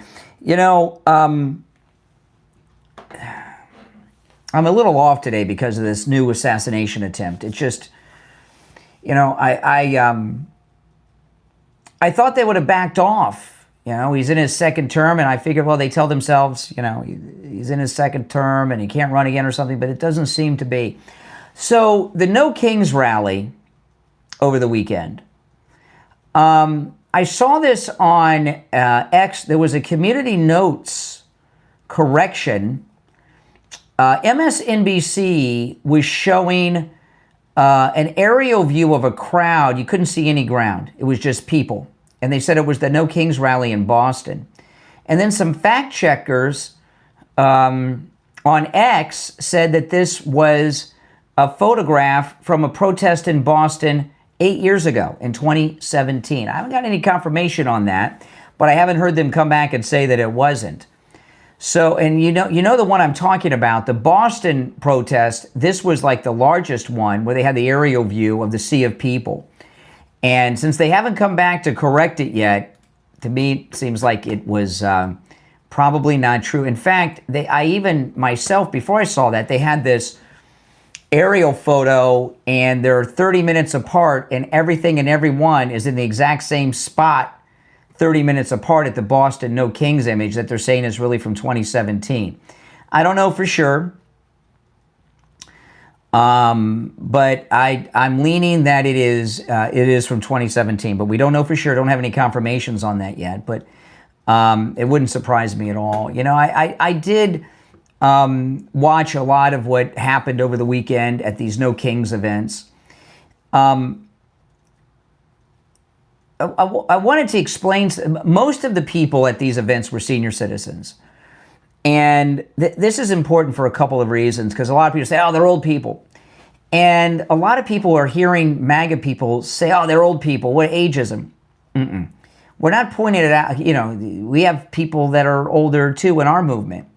But what we're been talking about when we talk about the age being so old of your average No Kings protester, which was true with the Tesla protest and even the No Kings 1 events. And the significance of that is they don't have young people, not in large numbers. We do, right? Because we had, you know, Charlie Kirk with Turning Point. Hopefully that continues. The Democrats have lost so many of their key demographics, including the youth vote.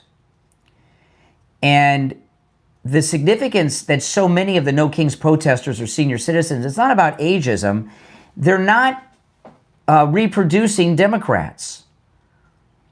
They don't have a young generation of Democrats any longer.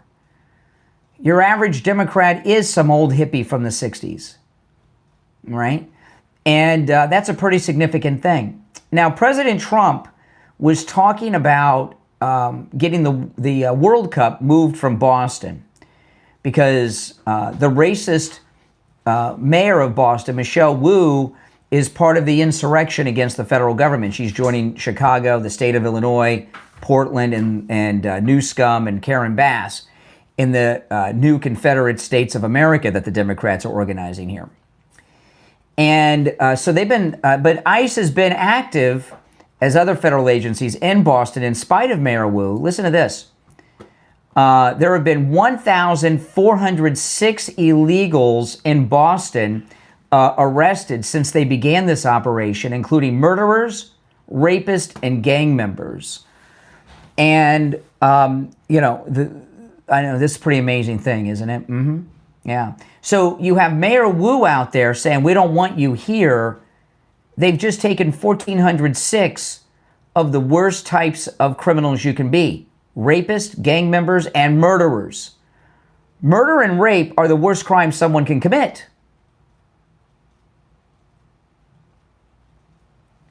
You know, and it's not an accident that they're in Boston because they've had free reign like they've had in these other cities. And of course, no one's going to question Mayor Wu about that. Now, a couple other things I want to mention. And this story with Mamdani, with the unindicted co-conspirator from the first World Trade Center bombing. You know, young people today don't even remember the first World Trade Center bombing. The second World Trade Center bombing, 9/11. It's like ancient history to them. So the 93 bombing, it was a big, people forget. It was 93, of course. I was 22. I don't remember what month it was, but it was a big deal. And they made movies about that too, before 9/11. And in fact, it was such a big deal that there were a lot of terrorist security things in effect in New York City on 9/11 because of the first bombing. That's why they had that command center in the middle of the city that they wanted Giuliani to go to and such. It was in response to this. You know, and this is going to be, to me, I'm wondering, is this the October surprise? But this should be, maybe it is, this should be where all Cuomo talks about is this guy. And believe you me, this unindicted co-conspirator, Imam, that Zohan's in the picture with, his whole identity is that he's an unindicted co-conspirator from the first World Trade Center bombing in '93. That's his whole identity. There's no way Zohan doesn't know who he is, what he did, and why he's significant. In fact, going there for his endorsement, taking the picture, and then bragging about it is all about the fact that this Imam's an unindicted co-conspirator from the '93 World Trade Center bombing. And, you know, this will be a test of Cuomo as to whether or not he's the real deal or not. And even Curtis Sliwa. Curtis Sliwa's doing a lot of interviews now.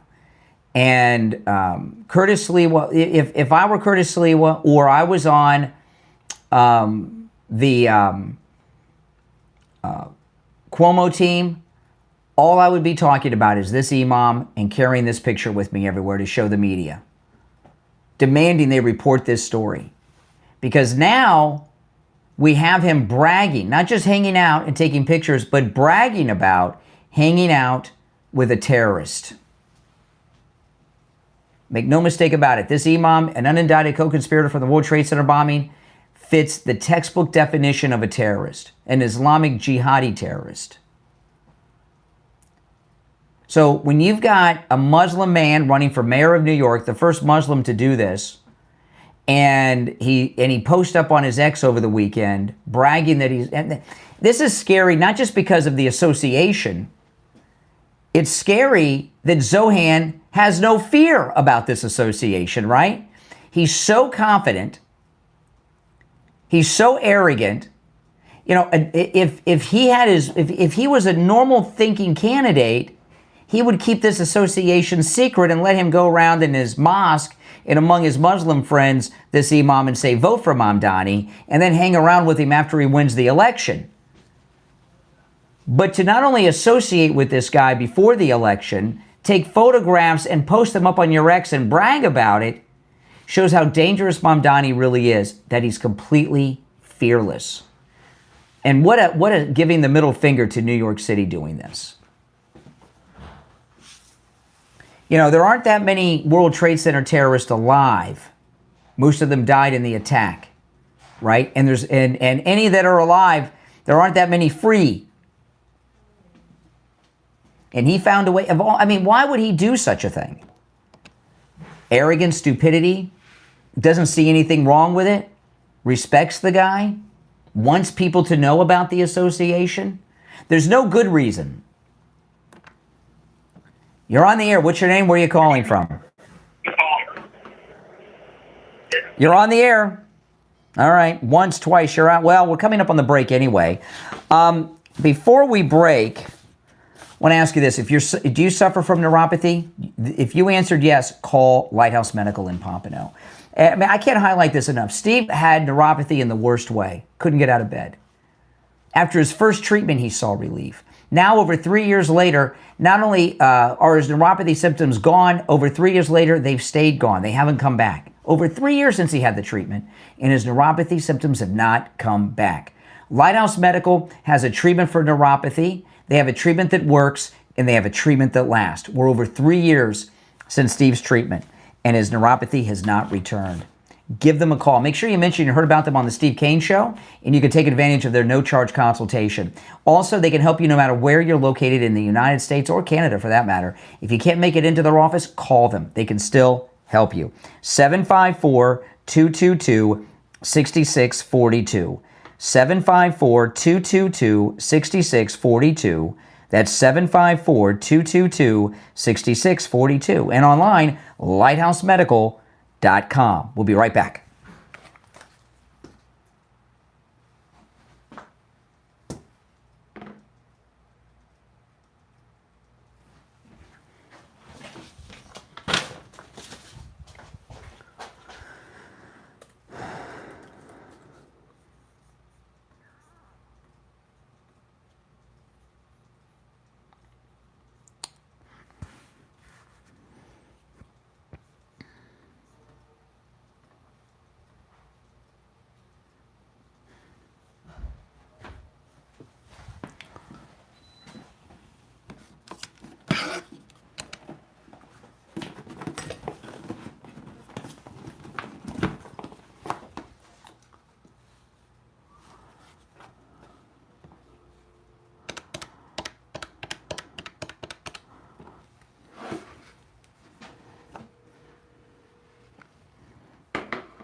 Hey there, hold on.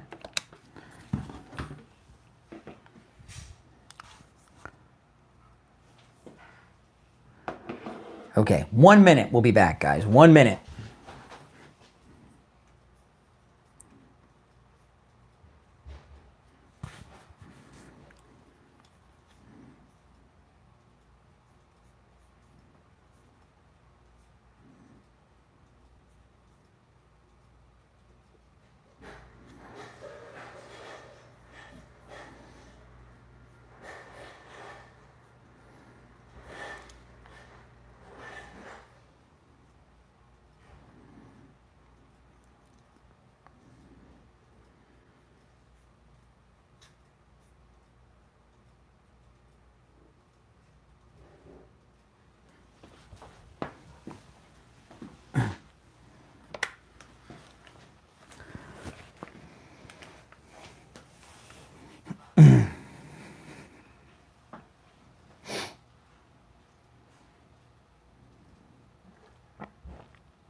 All right, we are back. I'm Brian. It's the Steve Kane Show. It's time to check in with William Youngerman from the offices of William Youngerman Incorporated with the Gold and Precious Metals Report. William Youngerman, how the metals looking this week?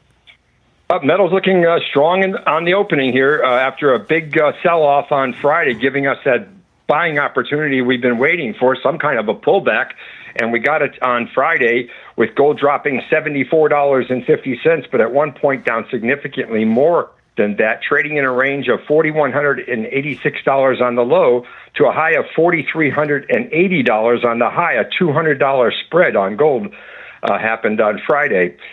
Silver closed out the day closed out the week at $51.86, which was down $2.25. Platinum was down $101 at $1,610. And palladium lost $144 at $1,449. So a great buying opportunity at the close of last week, and a lot of people took advantage of that, of course. Overnight, we saw gold trading in a range of $4,218 on the low, all the way up to $4,322 so far this morning. And right now, we're at $4,319. That's up $68.20. So we just about gained back everything that we lost on Friday, $4,318. We have been up to $4,322. Silver up 50 cents right now at $52.36 the ounce. Platinum up $16 at $16.26, and palladium up $12 at $1,461. So gold at $43.20. Not bad. Not bad. No, not at all. You know, I've been hearing reports around the country that some dealers are like completely out of some of the metals. What's your supply like at William Youngerman's? Yeah, we still have a good supply of all of the precious metals. So we're one of the few dealers that have everything in stock still. So you can come in and walk out with the precious metals that you're looking to buy. That's right. Tell your friends. William Youngerman has all the gold, silver, platinum, and palladium you're looking for, with emphasis on gold and silver right now. I mean, this is amazing.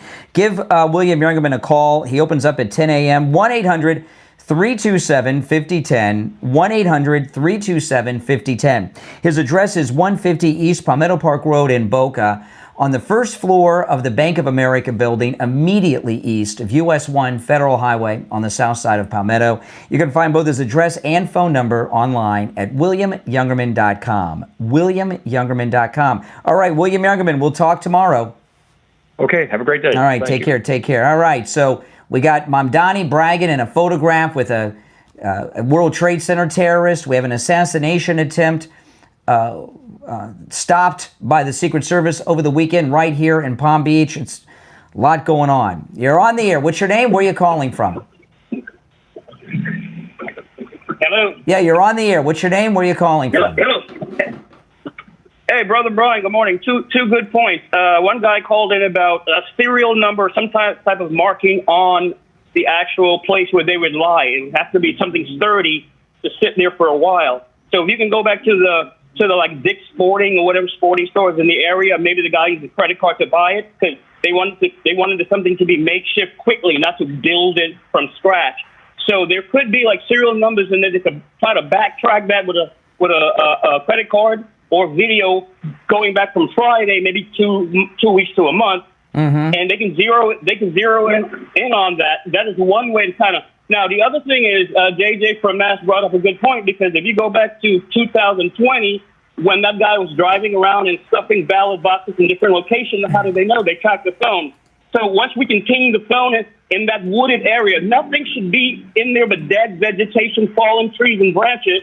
Therefore, you will only be dumping dead bodies. There's no, one side is road, one side is a commercial building. If there's train tracks on the other side and more bushes, there's no reason to be on a road that people are going 45 miles an hour plus. There's no reason to be in that spot. Yeah. So for these people who talk about hunting, they're just full of it, okay? No one's hunting off of Gun Club Road and Southern Boulevard next to the airport. No one's hunting there. It would be fishing. It would be fishing, if anything. Maybe. And you make a good point, Brian. I would not eat anything out of that canal. I would not eat anything out of that canal. If Air Force One was always parked like 10 or 10 feet left, 10 feet right, but it's always in that same spot, you got to think, what are the odds of someone that wants to just set up camp in those dense bushes where no one else is around in that exact spot? Correct. That is common sense will tell you that the chances of picking that tree is highly unlikely. You know what I mean? Mm-hmm. Yeah. No. Listen, listen, with all the assassinations that we've dealt with, the two on Trump and the Charlie Kirk assassin, none of them were professionals.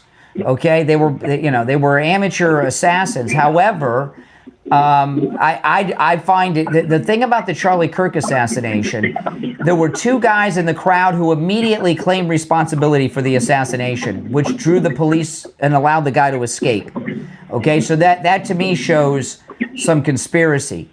Eric Trump was I played the clip earlier of Eric Trump on CNN on Smirkanish over the weekend, saying the same thing about the assassinations of the assassination attempts on his dad, as well as Charlie Kirk's, before we knew about this one, and he agrees with us on it. So it's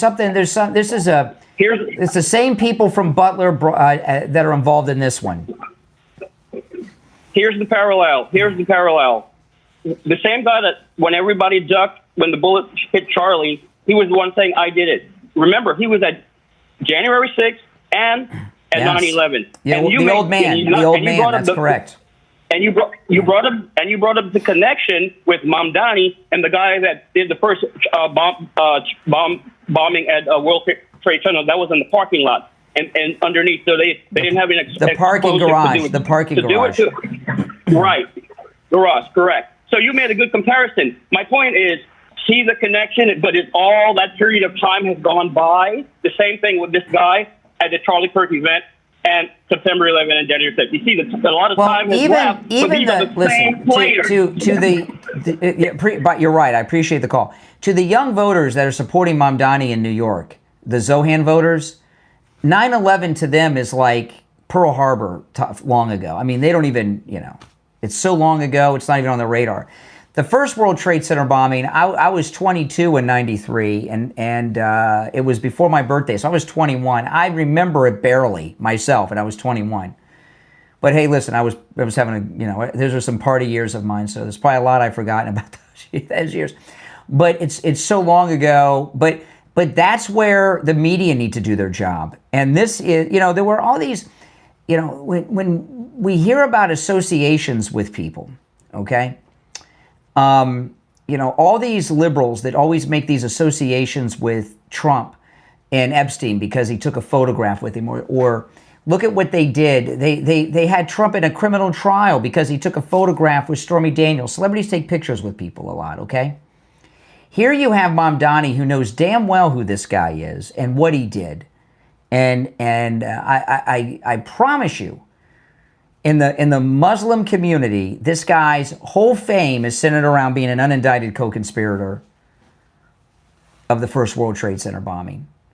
So he knew exactly who he was, what he did, why he's famous, And this endorsement and this photograph that Mamdani put up on his own X, he wanted his people to know, hey, I'm with the unindicted co-conspirator from the first Trade Center bombing. This is all done by design by him. It is so relevant. So it's up to the media and it's up to Cuomo and Curtis Sliwa to walk around with this photograph and talk about nothing but. But maybe Mamdani thinks it boosts him in the ratings. Maybe it will. There's so much anti-Semitism with the young left today. This might boost him a couple points in the polls. I don't know, but it still has to be talked about. And let me ask you this question, and I'm serious about this question. Do you think that if somebody is knowingly associating with terrorists, that they should be removed from running from office? Knowingly associating with a terrorist, should you be forbidden from running for office? I would say yes. I don't know what can be done here legally, and I know the ballots are already done, even though everything's electronic. They keep telling us that. But there's something just not right with this. And not only is there something not right with this, there's something not right in New York. All right? Now, I want to talk about coastal weight loss secret. You know, I'm wearing, remember I told you I went through my shirts about a week ago, got rid of the stuff that was too big for me now, that I don't know, I didn't outgrow, I did the opposite. I degrowed, I don't know what the word is. Well, I've done the same thing with pants. And, I was kind of running low on pants, tell you the truth, because stuff wasn't fitting me anymore. And when I cleaned out my closet, I found all these old pants. I'm wearing a very old pair of pants right now. These pants, I don't know how many years old these pants are. They look like new. I haven't worn them in a long time because they didn't fit, and they were just in the back of my closet. And they fit, and these are pants I haven't worn because they were too small for a long, long time. And not only am I wearing them and they fit, I got to wear a belt to hold them up. I'm wearing a belt. I mean, this is just amazing. I don't know what you call the opposite of outgrow, because I've been shrinking by quite a bit. And these are nice pants. They're very comfortable. I like them. And I've got a lot of other pants that I haven't been able to wear in a long, long time because they were just too small. And now everything's fitting, and I'm using belts again. I stopped using belts because I didn't need to. My body was holding up my clothes. Now they're falling off my body. So I got to wear belts. Give Coastal Weight Loss Secret a call and schedule your no-charge consultation. And I'm here to tell you, my results are typical. I lost about 1 pound a day without exercise, without starving myself, and without taking any prescription medications or any shots or any of that. And I see some of these people, celebrities, that take these shots. You can tell by looking at them. I saw Ryan Seacrest the other day. Oh, my goodness. Have you seen Ryan Seacrest lately? He's not good to look at. I'm telling you, it's scary. Well, I guess it's perfect this month. It's Halloween and all. But I look natural because I lost the weight naturally. Give Coastal Weight Loss Secret a call. They can help you no matter where you're located. 561-247-6300. 561-247-6300. That's 561-247-6300. And online, coastalweightlosssecret.com. All right. Just to wind up today, most of what I focused in on today was this assassination attempt of the president. And I just couldn't get myself to talk about much else other than that. I mean, I'm very upset about it. It's frightening to me. I do believe it's the same people that are responsible for the other assassination attempts on his life and the assassination of Charlie Kirk. I think it's the same people. I think there's probably because of the indictments. And I got a lot of questions about it. And I'm really hoping that Kash Patel does a real press conference over this. People got to know what President Trump is risking for this country. They really do. And I covered a few other things too, but the other story, which of course is Mamdani with this unindicted co-conspirator terrorist from the first World Trade Center bombing. My goodness. What the heck? I mean, these are two of the most scandal. You're on the air. What's your name? Where are you calling from? Brian from Deerfield. Hey, Brian, you got 30 seconds. Brian, that picture I'm looking on the screen right here on YouTube, I see this guy chumming it up with these two guys. That alone is enough for me to reconsider my vote or to withhold my vote. This is like a big family reunion here. This is a disgrace. Yeah. Any New Yorker seeing this photo should be enough to say, "Uh-oh, wait a minute." If I were Cuomo, I would have a press conference this morning at the World Trade Center holding this photograph, and I would have somebody from the first bombing with me. Yes. This guy's an unindicted. He's a terrorist. This guy, this imam. Absolutely. No doubt about it. This photo, like they say, a photo says 1,000 words. Look at this. And this isn't like Stormy Daniels, who ran into Trump at some event. He went to this guy's office and posed for the picture and then bragged. All right, I'm out of time, but good points. The rest of you on hold. Hang in there. We'll be back tomorrow morning at 6. You'll be first in line. I'm Brian Craig. You're listening to the Steve Kane Radio Show, Florida's longest-running radio show, on the radio since 1977, celebrating 49 years on the radio. I know, scary stuff. We'll see you tomorrow at 6 a.m. Take care. God bless, Donald Trump. All right, we're clear. Listen, if you're new, thank you, Cheesehead. He's had great stream. Thank you very much. I can't go long today. I started before 5 a.m. this morning, by the way, guys. So if you missed the first hour. I came on, I don't know, 5 or 10 minutes before 5 a.m. So I've got some meetings and things I have to do today, so I can't go long today. But thanks for watching. Make sure you subscribe. And if you guys could do me the favor of liking the video and subscribing, that helps a lot. Liking the video does tremendous amounts of work. But take the link to the program and share on all your socials and invite your friends to join the channel community here. My name's Brian. This is where MAGA comes to talk. I'll talk to you next time. Thanks for watching.